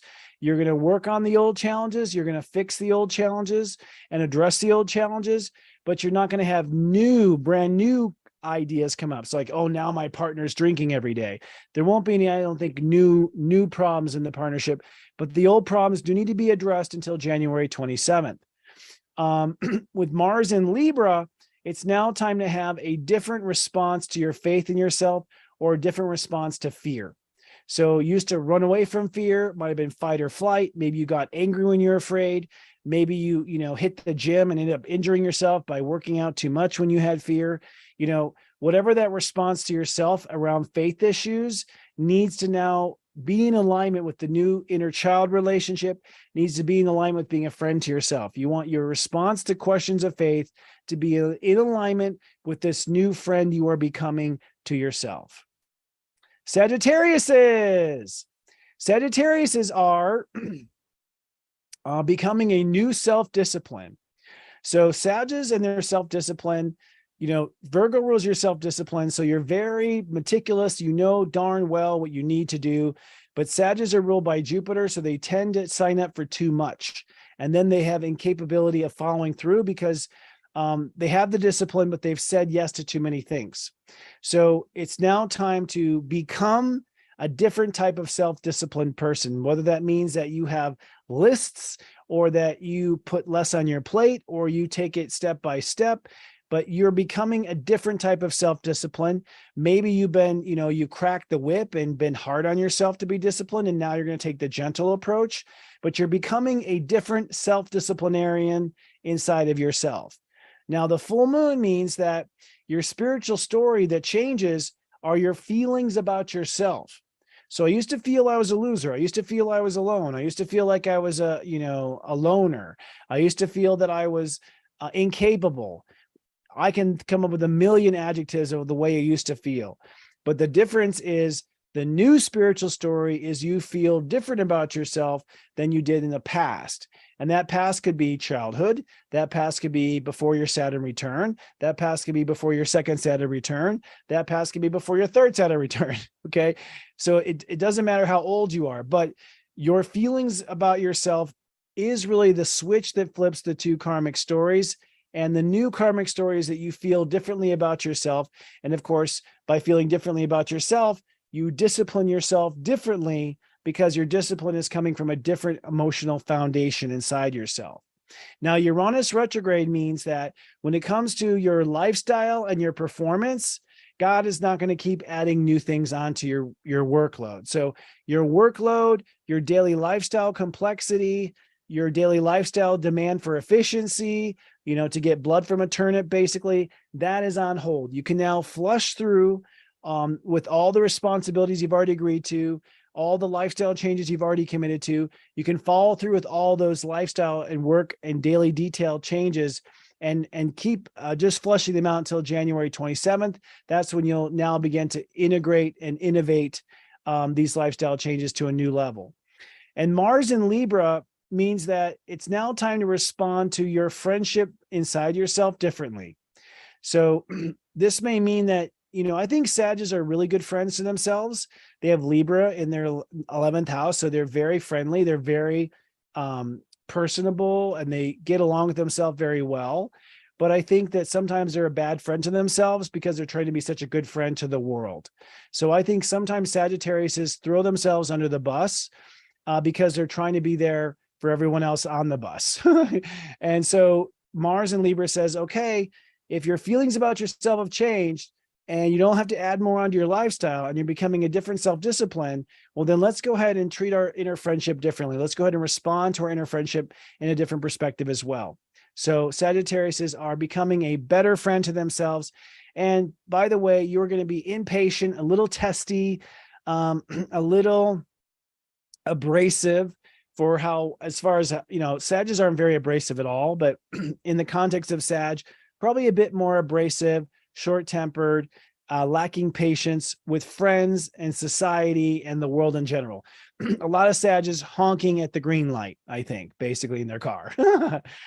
Capricorns. Capricorns are becoming a new belief in themselves. So this is really becoming a new story that you have with yourself.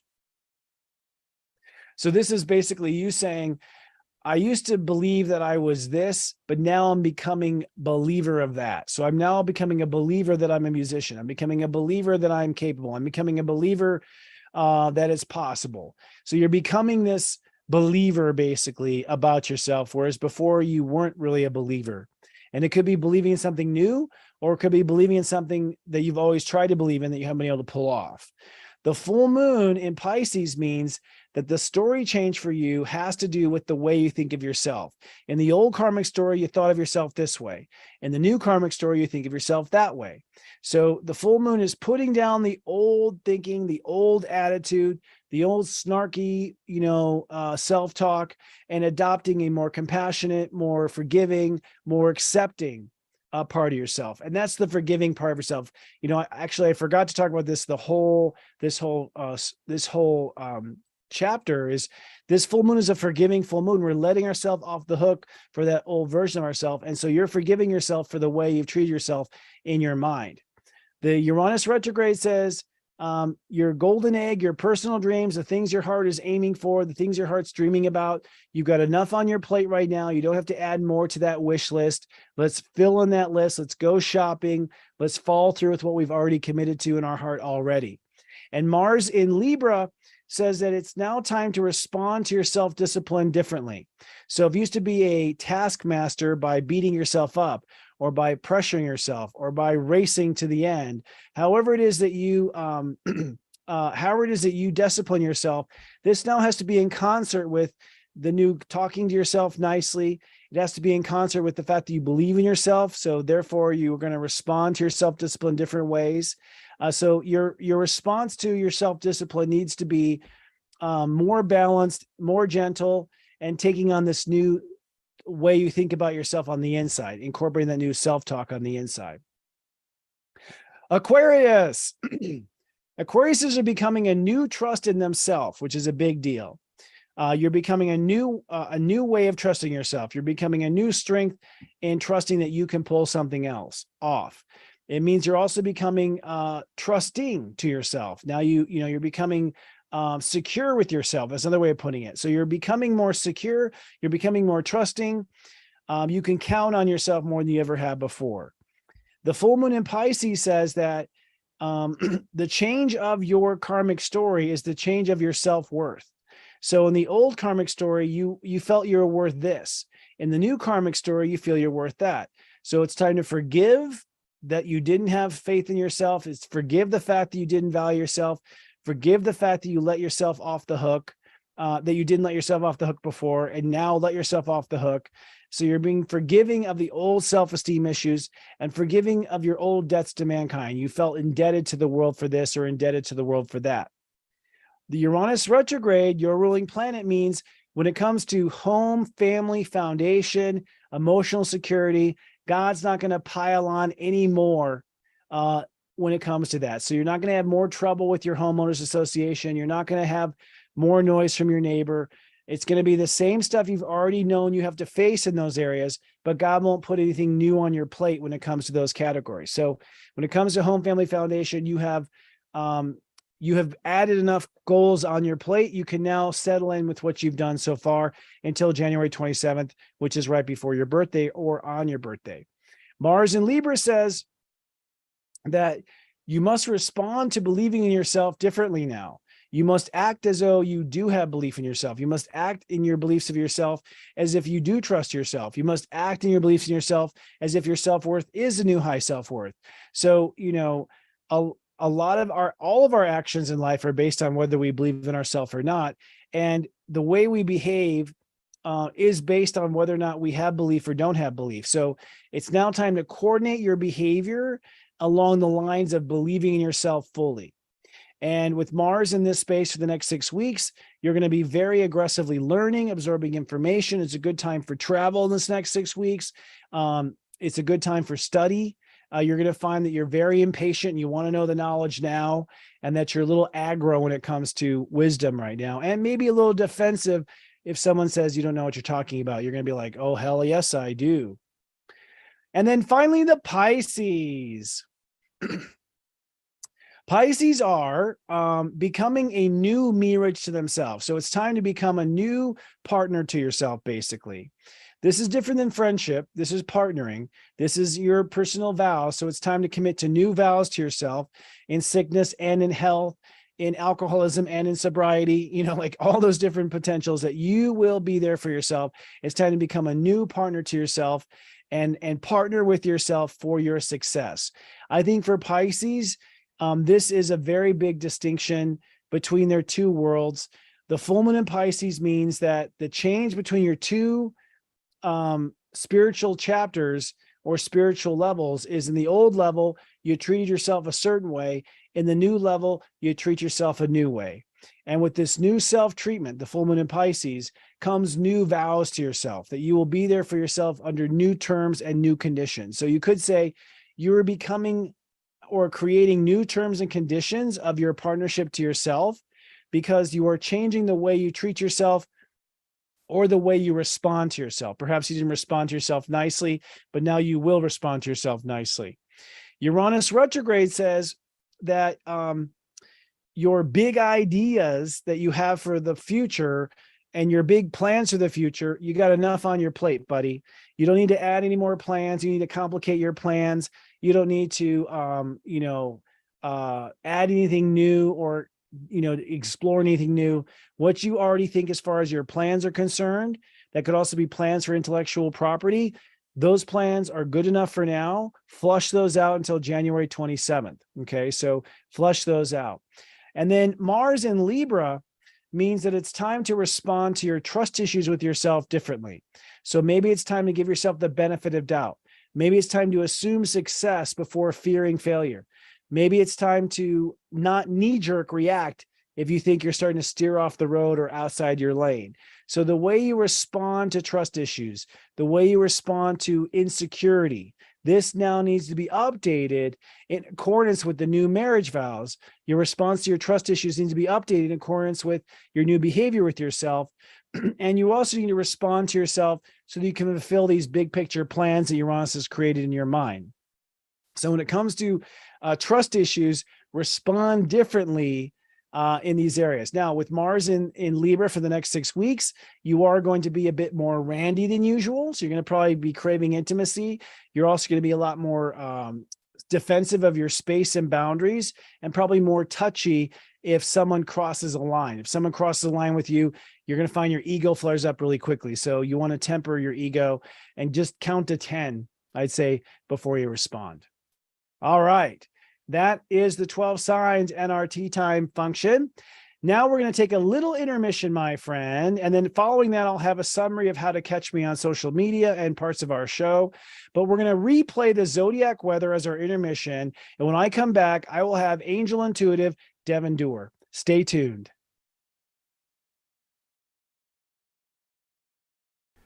This week's zodiac weather is from Saturday, August 26th to Friday, September 1st, 2023. Looking at your weekend forecast, this weekend is all about self-discovery and realizing that you are not who you seek to become. Let's drill down. On Saturday, it's sunny and clear-cut. Step 3 means Jupiter rules the day, and so this will be the day that's philosophical. You'll be exploring who you have become and looking for theories of who you want to become. On Sunday, it's sunny and shifting. This is an unpredictable day. We move from step 3 to step 4, so it goes from Jupiter to Uranus. Expect the unexpected, as the old relationship to yourself will break down, leaving room for who you want to become.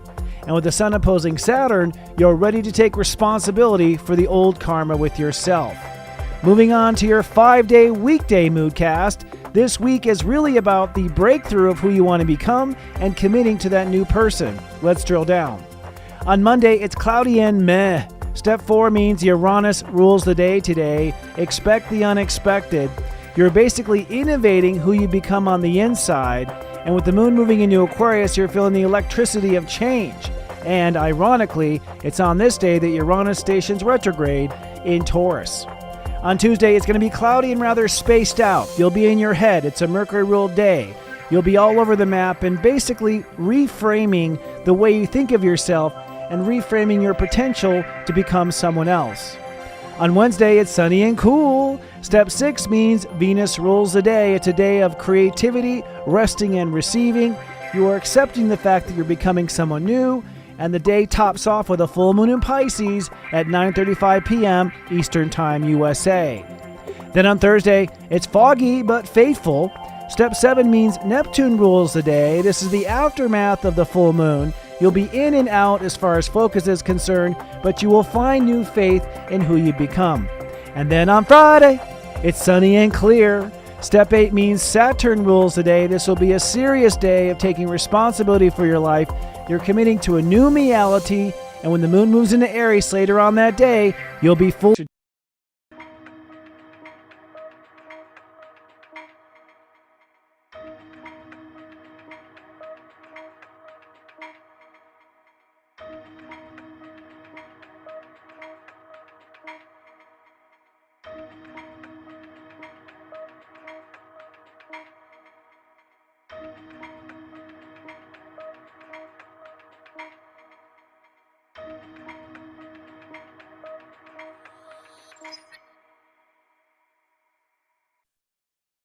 Hello, friends. We are back. I am very honored to introduce to you a good friend of mine, a spiritual colleague, a earthbound colleague, the amazing angel intuitive, Devin Dewar. Hi, Devin.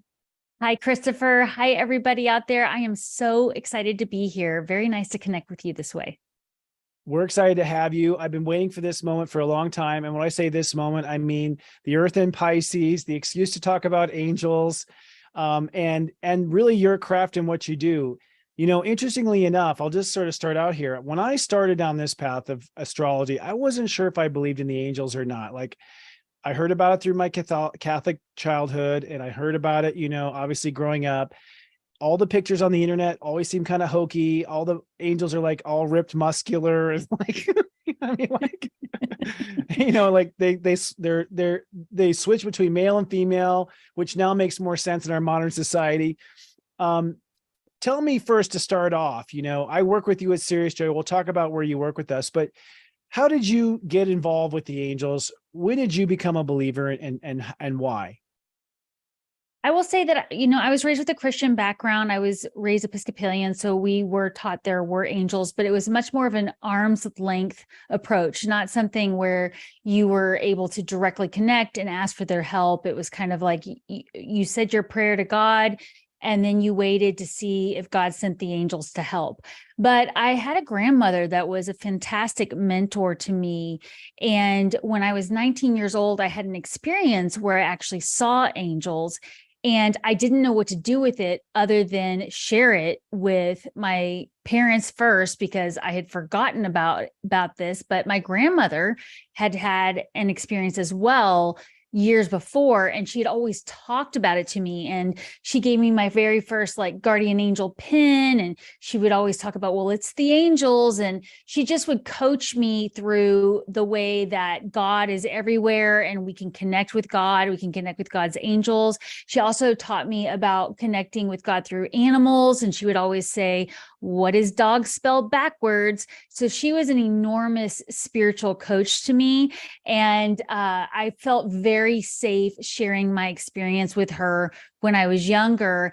And she said to trust it. And as I went through different challenges through my life, I realized that you don't have to wait for there to be some big event in your life to have help from the angels. They're always there helping you, and that's their job essentially, and they want to do their job. So over the years of kind of learning about the way I use my intuition, I was kind of the opposite of you. I didn't believe in astrology. I barely knew my sun sign. So Fair enough. I really just I didn't want to have anything to do. Well, I grew up in Texas, and I wasn't really surrounded by anybody who talked about anything remotely metaphysical or anything like that. So for me, the angels were a really safe way to enter into the realm of using my intuitive abilities. And I also have my background. I graduated from university with my degree in accounting and business administration. So I also love numbers. I like organization. I like structure.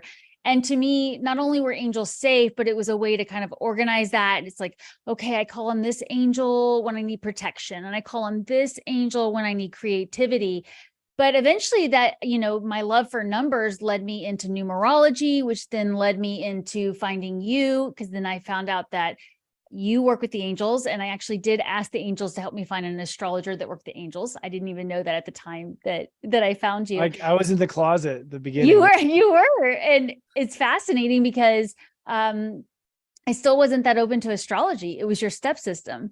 The numbers that got me. And then I started listening, and I started watching and tracking the patterns, and the rest is history. You say you saw an angel as a child. Can you tell us what the angel looked like? Did you know it was the angel? It was an experience I had when I was in college. Okay. And I was 19 years old. I was let's see, I guess it was between my sophomore and junior year.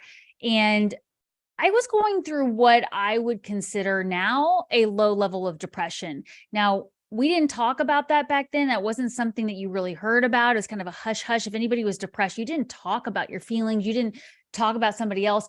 And it wasn't even anything major. I wasn't that excited about getting my accounting degree. It was kind of the opposite of what I wanted to do, but it was also something I understood.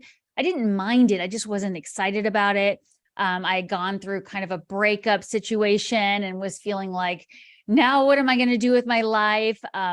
Just a low level, I would say, I also was feeling like I was letting God down because, and this is something I hear a lot of other people talk about when they want to connect with angels. They're like, well, I can't really complain. I mean, I'm getting my college degree. I have a family that loves me. looking around in my reality, I have nothing to complain about. So why do I feel this way? So now I feel like I'm letting God down. And I also, what year were you? Was that like I'm freshman sorry. or sophomore? What year was it? So it was after my sophomore year. I was Okay. 19. And so I also had a deep connection with animals growing up. That was one of the ways I felt really close with God, is I would be out in nature with my horses, my cats and dogs, all the animals. And I worked out at a barn during college to get extra money, play money and everything. And so I would go turn out horses, feed them, clean stalls, all that. And I was out there one morning with my horse, Honey, and I was cleaning and did all my work and just extra low that day. I mean, not anything that you could really would raise a red flag that it's so hard to describe, but I just remember thinking, why do I feel this way? And I remember being with my horse and putting my hand on her shoulder and just thinking, I'm really letting God down. I'm so ungrateful. I shouldn't be feeling this way. And about an hour later, when I finished up all my chores, I went back to take a quick nap at my house before heading to class. I was in summer school up at college. And I woke up I probably was asleep maybe 10 minutes. I would say it was more of like a, light deep meditation kind of thing. And I remember opening my eyes, kind of wondering what time it was. And then the room was full of light, really, really bright light. Wow. And it was so light that actually I remember barely opening my eyes, just a little bit.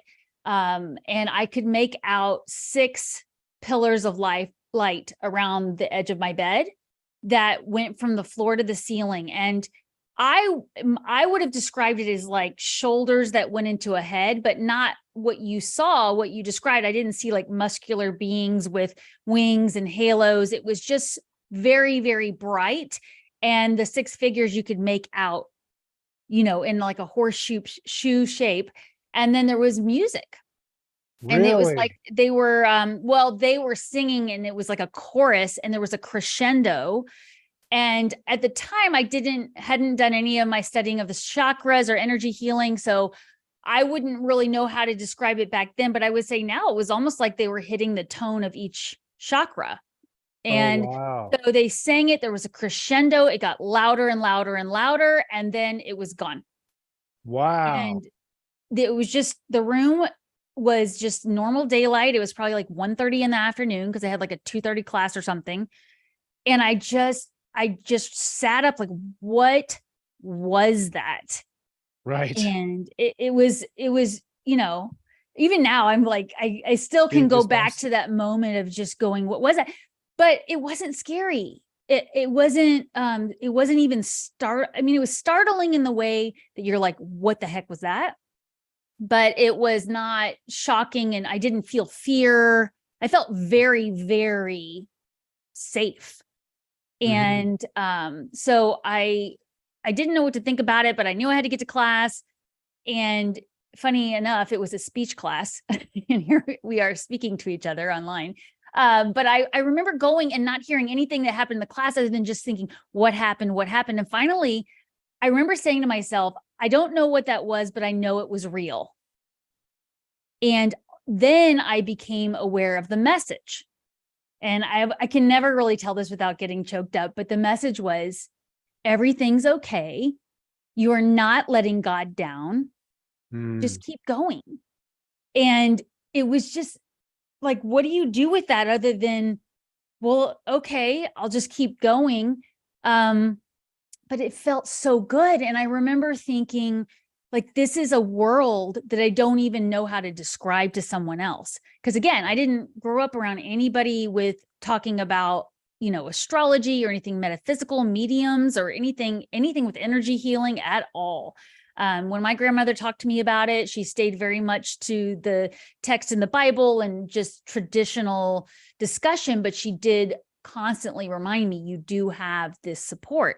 So it took me probably 3 or 4 days to finally say something to my parents. I remember talking to my mom and saying, I don't know what that was. And they were like, you need to call grandma. Don't you remember she had the experience. And I was like, oh yeah. I mean, it was like back when I was in middle school or something. And I think she sat me down in high school and told me a story of where she saw an angel. And in this story, she thought at first it was her mom before she'd done a lot of research, but she had made a deal with her mother that she would come back and tell her everything's okay after she passed on. And so she felt like this was her mother's way of coming back after she had passed away, like years later. And I said, well, Grandma, are you going to do that for me? And she said, well, you betcha. And this was in high school. That's the only part I really remember about that. I was just like horse crazy, boy crazy, all of it. And I didn't give it the credence it deserved, but I sure remembered it when Mom said that. Yeah. So I called her and we had a really good visit. And she said, oh, Devin, I've driven to libraries far, far away, because this is before the internet, that she had her experience, but she did a lot of her own research and she found a way to come to a level of comfort with that was real for her. And in her heart, she really believed that was her mother coming to tell her, it's all good. Everything we thought, everything's good. We're loved and supported. And my grandmother has come back to me several times and held her end of the bargain as well. Oh, a beautiful story. And grandmas are so inspirational on those levels. Mine too. I could go off on a tangent. I'm here because of my grandmother too.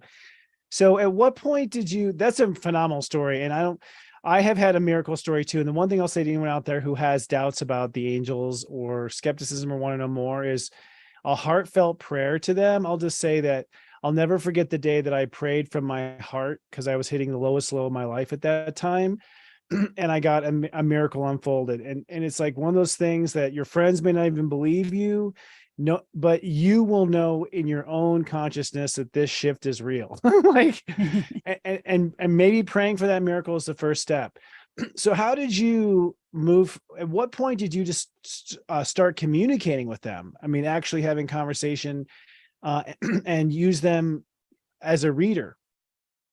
So I definitely stayed in connection with them from that point forward, intentionally on my own, because I was taught by my grandmother about it. And I have since heard from so many people that it was their grandmother that activated them to become a light worker.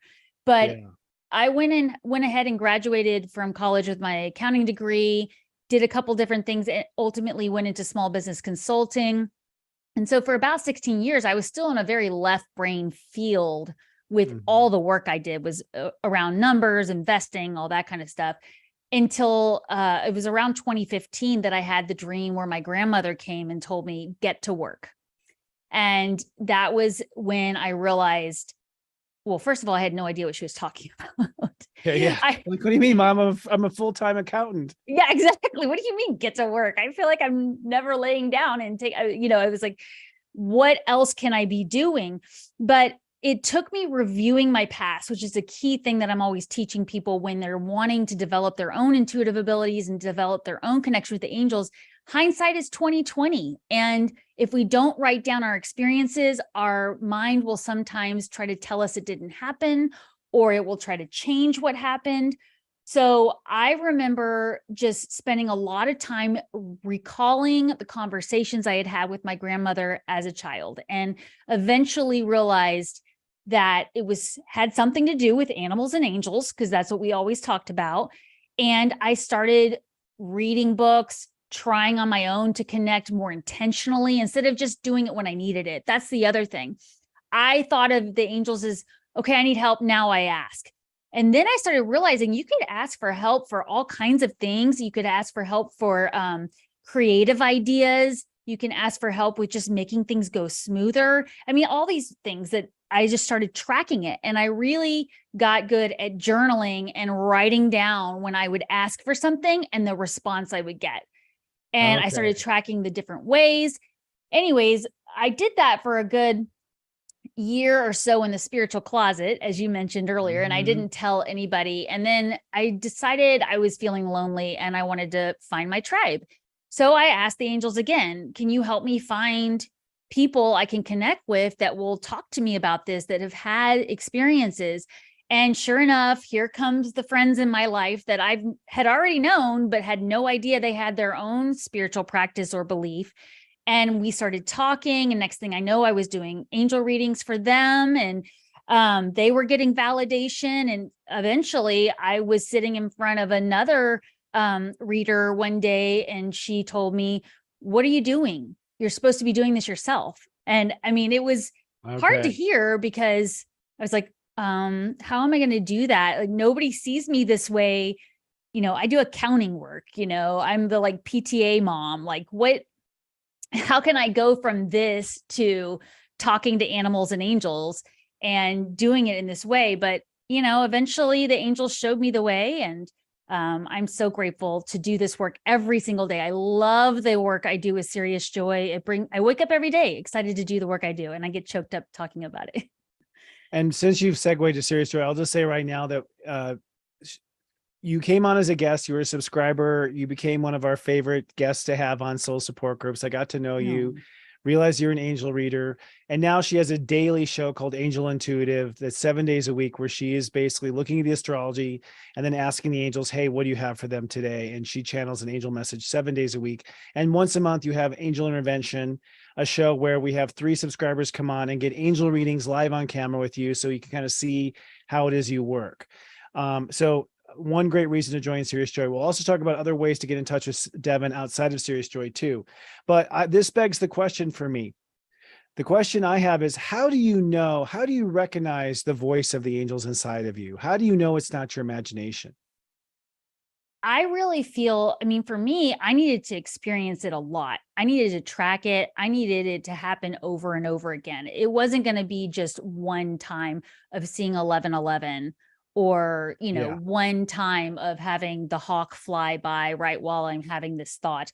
I had to track it. I had to write it down. I had to ask for help and basically review what was happening a lot. That's why I always talk about hindsight is, even just at the end of the day, the last 5 minutes of my day, thinking about the ways that I received help or guidance, and also thinking about the times that I thought I received help and I didn't follow it, which then things didn't go so well. Yep. Or where maybe I misunderstood it because my mind wanted to hear a different answer, which is something I know you deal with as a reader. We sometimes sit across from somebody who wants an answer, but the angels are like, that's not why you're here. We have other messages for you that are more important, or we need you to focus on this. Let that go. Because it's not in your highest interest. So it really came down to practice. And I know everybody probably would love for it to just be a light switch that flips on and it's like automatically you're channeling all these messages. But the truth is that would be too much. We wouldn't be able to really distinguish. And most people who do this work, they're empaths. So they're picking up on everybody that lives within their home. They're picking up on their neighbors and anything happening in the collective. So everybody has the capability to do it, but it takes that practice. It takes paying attention. And, the way I teach it is thinking of the acronym, the word angel. I created a thing for my classes where I teach people to connect the word angel. So first of all, you have ask. You have to actually ask for them to connect, because we have the law of free will. Yes. And we want to make sure we're setting that intention that we're connecting with the highest vibrational beings, God's angels. We're not just connecting with the person who passed away down the street. We may not want their guidance, And so, and then also I know that a lot of people, they're fearful of this connection. So you can feel a lot safer that way. We do have to ask. Then the next letter in the word angel is N for notice. So I say, now you got to start noticing when you are seeing those repetitive numbers, the license plates, you're wondering what to have for dinner. And your friend calls you up and says, hey, I'm making pasta, come on over. And you're just like, how did that happen? But you would ask the angels for divine flow. You got to notice where you get blocked from doing things. And then it turns out there was a better way. So always noticing what's happening, being very aware. And then the letter G is gratitude. So of course, always thanking the angels for their help. And then when you see a sign, even if you don't understand, I was at the gas pump the other day, I pulled up to the gas pump and it said $22.22. And I wasn't looking for a sign, but I saw it and I thought, Noted. Thank you, angels. I just said, thank you, angels. I don't know what that means right now. It turned out later that it was guiding me to make some different decisions in my schedule, and it all worked out really well. But if I hadn't had that hindsight, I don't know that I would have connected it. So I just went into gratitude. And then E for an angel is expectations. So we want to expect the angels to answer us when it's in our highest interest, but we also don't want to expect the answer to come in a certain way, because the angels can see things from that 30,000 foot perspective, that they can see things we can't. They can see other people's motives behind something that we may not be aware. So staying in that place of gratitude and not expecting it to happen a certain way really helps bring in that guidance even faster and that help even faster. And then finally, the last word, the last letter, L, I just say, let go. I will often ask the angels for help and then forget about it and just be like, they've got this. I'm going to trust that it's going to work out. And that's really helpful when you're waking up in the middle of the night thinking about your to-do list for the next day and it's too much. I will ask angels, please help me be able to get everything done or to receive the help to get it done, or something better. I leave it very open, and then I try to do something else to move myself out of that worry. So that's really my biggest tips there for that. Yeah. That's an A to Z right there, almost A to L. I love it. And, speaking, I want to affirm that you have to do that practice. I remember plenty of times where I'm like, angels, am I supposed to ask this girl out? And they're like, no. And I'm like, what, are you sure? Come on, there must be, I want a rebuttal on that or whatever, and sure enough, like if I went against that advice, I found myself in some trouble. I also like that you sort of demystify this idea, as far as like certain myths around angels. I kind of operated the same way, where I felt like only if I was, only if someone had cancer, like I was afraid of bugging the angels over small stuff. And I used to feel like it was, I shouldn't waste their time or whatever, but it turns out, it seems like they're very much there for us in the tiniest of things. And they must enjoy it or they wouldn't do it, right? Like, what are some other myths about the angels that it doesn't have to be, a life-threatening moment? Right. Yeah. Well, that's a very good example that I will hear a lot of people say, well, I don't want to bother the angels in case they're helping somebody else who needs it more. If we all have our guardian angels, and then we have the archangels that we can connect with for certain things, if we're more open to it. But for me, the way I view it is, would you rather, hide someone's keys to keep them from getting in that fender bender down the road? Or would you rather have to get in between the vehicles to keep the fender bender from happening? I mean, they would much rather help you before things get to the point that it's this dramatic intervention, which is almost terrifying. I mean, I've heard people have experiences with angels that did scare them because they were in a life-threatening situation and the angels came in a fast way and their brain associated that scary event with it. And even though ultimately they came back to realize like, oh gosh, I was definitely saved by the angels and I'm very grateful, it's still just, it was terrifying to them. Whereas for me, I have always felt like if you practice connecting with them, most of the time the messages you will get will be very subtle, gentle. You should not be feeling fear. You should not be feeling, I will say sometimes people are, one of the myths is like, if you don't listen, they're mad at you. No, they're just going to try a different way to get your attention. They're going to try a different tactic to guide you next time.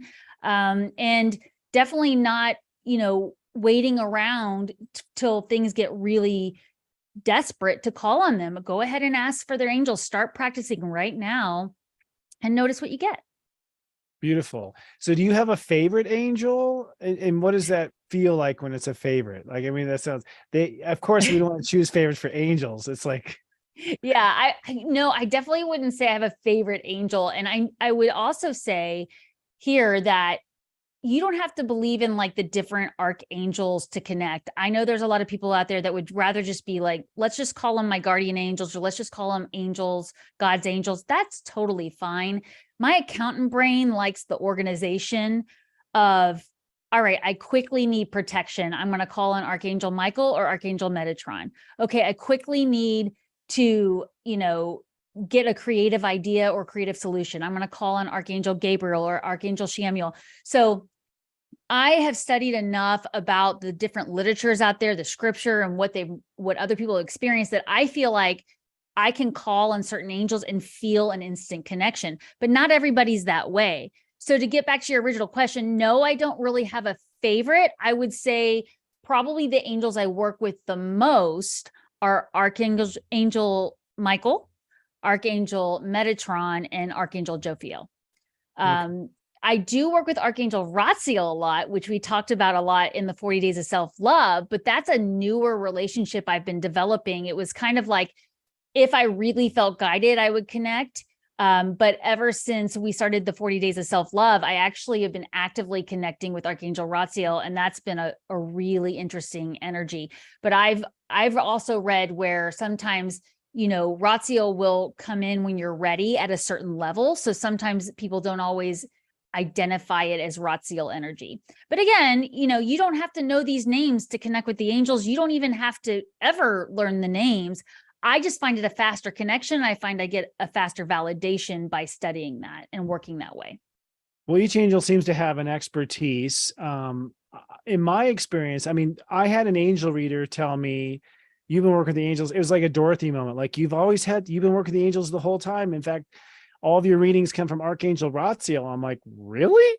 And then because I could feel a presence when I do readings, I would feel this presence, and the presence felt very familiar. And so, I use the word favorite, but the truth is like, for me, some angels feel much more familiar, like we're old buddies or something. There's like a rapport there that I didn't develop. And other angels, it feels like I'm knocking on a stranger's door for trick or treat. Like, it's just completely like, hi, jovial or whatever, for me. But and to me, the most familiar is Ratziel, but I didn't know his name until an angel reader told me. And Metatron feels very familiar for some reason. Like, I feel like I've known that dude forever. I really like the way you said that, familiar. It is definitely the case that there are certain angels I don't feel as familiar with unless I intentionally connect on a regular basis. And that's kind of what I meant about Archangel Ratziel. I was aware of Ratziel and different people who worked very closely with Ratziel, and some of the scriptures on Ratziel are really fascinating. The book of Ratziel is so interesting. But I started off with Archangel Michael because it felt the safest, and I felt the energy so quickly, that I just only worked with Archangel Michael for quite a while. And then eventually I moved on to learning more about connecting with Archangel Gabriel, and I just took my time. So if you are just getting started out there, I would start with just your guardian angel. And I don't mean just your guardian angel, but, I would start with your guardian angel, the ones that are standing right behind you, and ask for a sign that they're there, and ask for some kind of sensation that you can know that they're close. Because that's a really good one to start building that connection and building that trust in the connection. Yeah, Michael's always felt familiar, but for some reason we stand on the opposite sides of the bar. Like, I'm just like, hey, Mike, like, I see him across the way, but we don't interact for some reason. I don't know why. I respect him, totally respect him. He seems to be a lot of people's favorite angel or very familiar angel. Do you have any tips or tricks on how to pray to the angels? I mean, I know there's no right way per se, but is there a certain mode that you find they hear you the best in quiet, with water in front of an altar? Is there anything that makes it easier to get the message through? That's a great question. And no, and also all of the above, because it depends on my state of energy. And this is why I'm really big on people learning to develop their spiritual practice. And if they want to connect with the angels, there's other things that have to be in place with your daily routine if you're going to consistently be aware of the signs and the guidance. It's not that the guidance and signs are not there. It's that if you don't have a practice of grounding yourself, some meditation, some journaling, some breath work, sound healing, whatever it is that helps you feel centered, then you're going to be a lot less likely to notice those signs. And then you're going to start to mistrust it, or you're going to get out of the habit for asking. So I really like to first encourage, the first thing I would say is create a spiritual routine. And there's so many things you can do. I like to say to people, get up 5 minutes early, set your alarm for 5 minutes early, and get out your journal and just write, you know, I write, I'll tell you what I write. I write, thank you, God, for today. Hi, angels and guides, please help me have an amazing day in divine flow. And I'll just write that. That takes less than a minute. And then at the end of the day, I'll think about my day and I'll think about where I noticed a sign. Sometimes I'll write that down. And if you're not big into journaling, that's all it really takes, is to have that connection there. But I will say, as far as tips and signs, I would notice sensations you get in your physical body, because that is one that we all are aware of, our physical body. Sometimes we do have to go into a place of meditation to notice a sign, or we need to go for a walk and get all that energy out. I mean, walking meditations are very valuable for me. And I just get a lot of the energy out. And then I find I'm very open and receiving signs. But I like to just ask for, sensations and like in my physical body, and notice if I ask for something, do I feel it in my heart? Do I feel it in my leg? Do I feel it on the back of my neck? And then just track it, track the way you're getting it, because we all have intuitive abilities, but we all get the signs and symbols differently. Mm-hmm. Interesting. I found with myself that my prayers are more answered if I pray from the heart. Like, I've had many times I prayed, but the times that I pray with my heart, like not hurting, I don't want to say hurting, but just like angst, like, please, Lord, like that sort of like heartfelt yearning. That's when I seem to have the greatest, fastest response from the angels. I would definitely describe that as surrender, and Okay. definitely surrendering, that's kind of that letting go again. Like, I am giving this up to God and the angels will show me signs and symbols. And I am trusting that this is all going to work out. And another one of my favorite affirmations, if you do want to start a spiritual routine, is just simply saying, I am in divine flow, and do it 3 times with a deep breath each time. And anytime you do that, you're going to be getting more into alignment to receive guidance. And just try to practice that when you get up in the morning, before you go to bed. If you're stuck in traffic, that's one of my favorite times. If I'm late getting somewhere, I go into, I am in divine flow. So, but that's another form of, it's like not quite the dramatic surrender of being on your knees and pouring your heart out, but it is a surrender that I'm just trusting that the reason I just got cut off by that person for the 3rd time is because it's keeping me from an accident down the road. I'm in divine flow. So Getting into divine flow. yeah. Do you have any theories that you've been working with the angels for a long time? Do you have any theories on what their role is in heaven officially? I mean, the Judaism claims rights to the angels. Christianity claims rights to the angels. I would probably guess that angels are non-denominational, would be my guess. What is your theory as an angel readers, what role they play for God? I definitely feel it is more of that vibrational being that is able to connect with us on a level that we can interpret it and understand it and receive the help without it just causing total chaos. I see God as this, such a high vibrational source, that this is God's way of letting us have this human experience, but not be totally alone.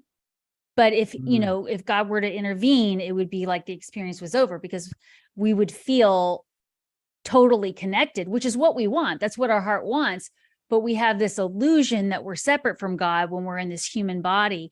And so the angels are here to kind of bridge that illusion that we are separate from God, and just say, hey, we're still here. You still have help. You are not separate from God. God is everywhere, but you forgot. So we're going to send you 444 every time you start complaining about your boss, so you can remember, hey, you're supported. Let's get out of this mindset. Let's look at this differently. We're here, spiritual beings having a human experience. Yeah, it seems like, God, if I had to be in front of the Almighty every time I lost my keys, I don't know. I think the angels do serve as a good, I'd much rather deal with Ratziel or someone else than have to deal with the one, kind of thing. If it feels like I often find that my prayers are answered more from the angels than they are from just God. And that's not to say I don't believe in God. I'm praying to God and the angels all the time. But it seems like the angels really are God. It seems like when I pray to God, God's like refers to an angel. That's what it feels like, that Yeah. the angels Well, become the execution of God's will. It seems like. it does feel that way. And, if you do study scriptures, that's how it's described. And so it's an easy way to, identify whether you do believe in formal religion and that kind of thing or not. Other humans were trying to describe it that way as well, as though they made a prayer to God and then God sent the angels for the message or the help or whatever they needed. And I do want to add one more thing, that I am always very, very careful to intentionally connect with God's angels. I do first pray to God and ask that his angels help, because I want that extra layer of protection. But I do agree. I mean, I do feel like I'm always talking to God. I'm always in gratitude, but I do feel like the angels are the ones that are, paying attention to that 30,000 foot perspective and going, well, we want to help her find a way to get out of town. But if she picks that weekend, that's not going to be good for her kids or her parents or whatever. And so they're in there guiding you more on a, smaller basis, so to speak, nudging you to check out this website or call this person for advice. And I think that that's kind of where we have that gift from God of having this experience. And so God's kind of like, you go have this experience, and this is my way of connecting with you without taking that experience from you. Brilliant. We could talk about this forever. I'm going to have to invite you back on to talk about angels again in the future, maybe the next level. This is our intro to angels. Tell us a little bit about your work. You're at Serious Joy. So if anyone's a subscriber to Serious Joy, they're getting Devin Dewar 5 days a week. You personally, though, in your own practice, private practice, you encourage journaling. That seems to be your preferred expression and way to work with the angels, right? And that's something you have an offer for our viewers today in regard to that. Please tell us what that is. Yes. So I teach journaling workshops. I have for a long time. I teach a method that is designed to help you understand the way you receive intuitive information, because again, we all receive it differently. And what I love about Sensei Christopher's step system is when you know your steps, when you know your chart, it can help you identify it even faster. So for example, I'm a Cancer sun sign. It was pretty easy to figure out that I tend to get a feeling about something before I get a knowing. Whereas other people just, my Capricorn friends, it's a knowing, Yeah. and things like that. So I definitely would say that tracking it in a journal, okay, I had a feeling my boss was upset with me. Okay, so now you're clairsentient. You're getting feelings that way. Or, I knew that person was going to call up and cancel on me. I knew it. Now you're claircognizant. So you want to be paying attention to this and tracking it. And I teach that method in my journal, Book of Evidence. Proof Your Angels Are With You is the one I release. But I have a free offer for you if you just want to see what the method is like. And it's a 5-day journaling challenge that will help you deepen your connection with the angels. So the QR code below, you can go to my website. You can go to the link I have under my YouTube channel. I have a couple different places you can get to it. And you sign up for the 5-day journaling challenge. You'll get a downloadable PDF that shows you my method. And then for 5 days, you'll get an angel message in your inbox, and you'll see that I guide you through getting the message, writing it in your journal, which will be your PDF. You can use your own journal if you want, and then reflecting at the end of the day. And it's under 5 minutes to do this, because over the years of teaching journaling, I've met so many people who cringe at the idea, or they get excited about it, but then they let it go and they feel guilty. And we just want to leave all that behind. We're talking about 1 to 5 minutes to just intentionally get guidance, reflect on it, and use hindsight to interpret it. Brilliant. And I find if you do that 5 minutes, then you're sort of logged in all day. And I find that if I just have some sort of practice like that, a disciplined practice, I'm sort of aware of messages coming in.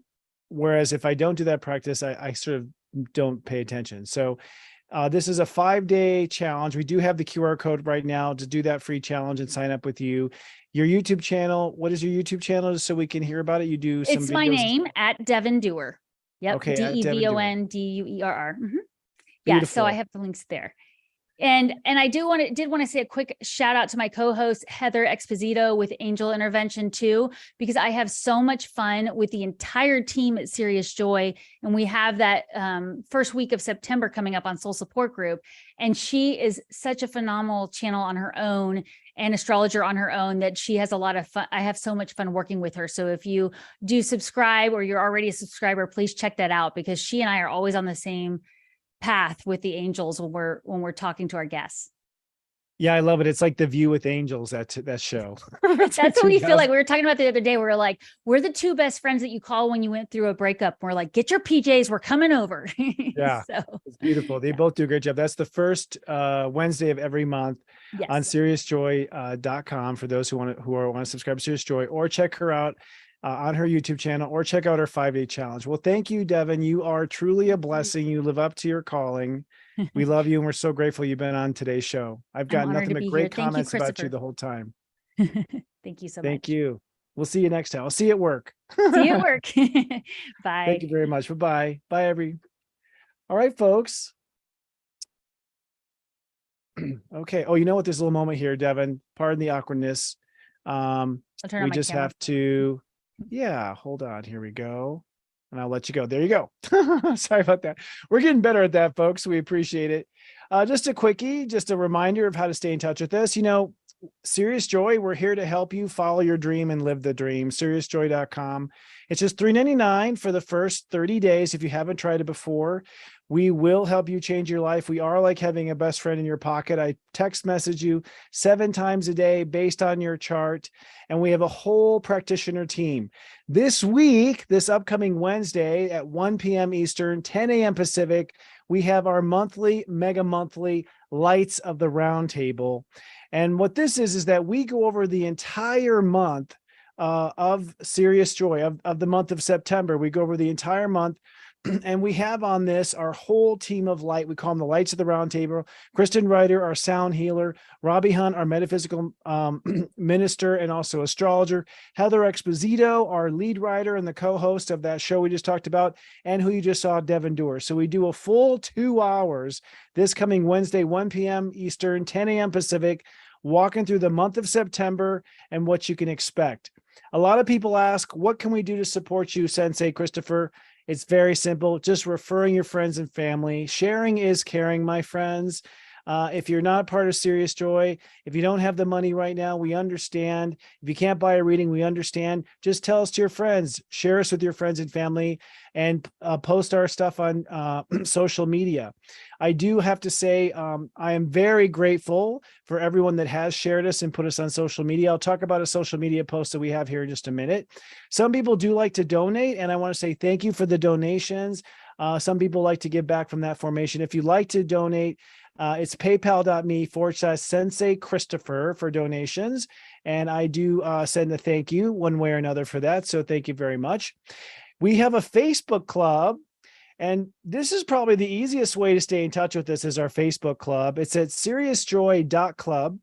And if you are a light practitioner, you are welcome to advertise your services in our club. That makes our club very unique. Most clubs don't allow outside vendors. We welcome outside vendors. We just say no politics and compassion in all your posts. We also invite you to invite your friends. So for those who already are a part of the club, there's a way on there to invite your friends to join the club as well. And if you are a part of the club, the good thing you get is the daily zodiac weather. The daily zodiac weather basically is a synopsis of the day. I put these out 7 days a week. They have a pretty picture. They have a synopsis. They have an emoticon. And if you are a part of our club, that will pop up in your feed. Or if you like to follow us on other social media, you can get to our LinkedIn tree at seriousjoy.social. seriousjoy.social. That will take you to all the links. Also, how to get on our mailing list. We have a weekly email letter that goes out, tells us what's going on. So stay in our community, stay a part of it, and follow us on one of the many social medias. Even my personal platforms are on there and our corporate platforms. And we found out that some people would much rather listen to this podcast versus watch it on YouTube and all the platforms. No problem. We are available as an audio podcast on Stitcher, Spotify, and Apple Podcasts, usually available the following morning. So available by Saturday morning for your listening enjoyment. All right, friends. Well, it's been a long show, but a darn good one. I really enjoyed that segment with Devin Doer. If anyone knows of someone you recommend that we should interview, email us at support@seriousjoy.com. I'll be back in 1 week after this full moon, and I'm expecting all of us to feel quite different in that week because I think we're becoming someone new on the inside. I want to say until then, thank you. I am grateful for you. We love you, and live, love, be.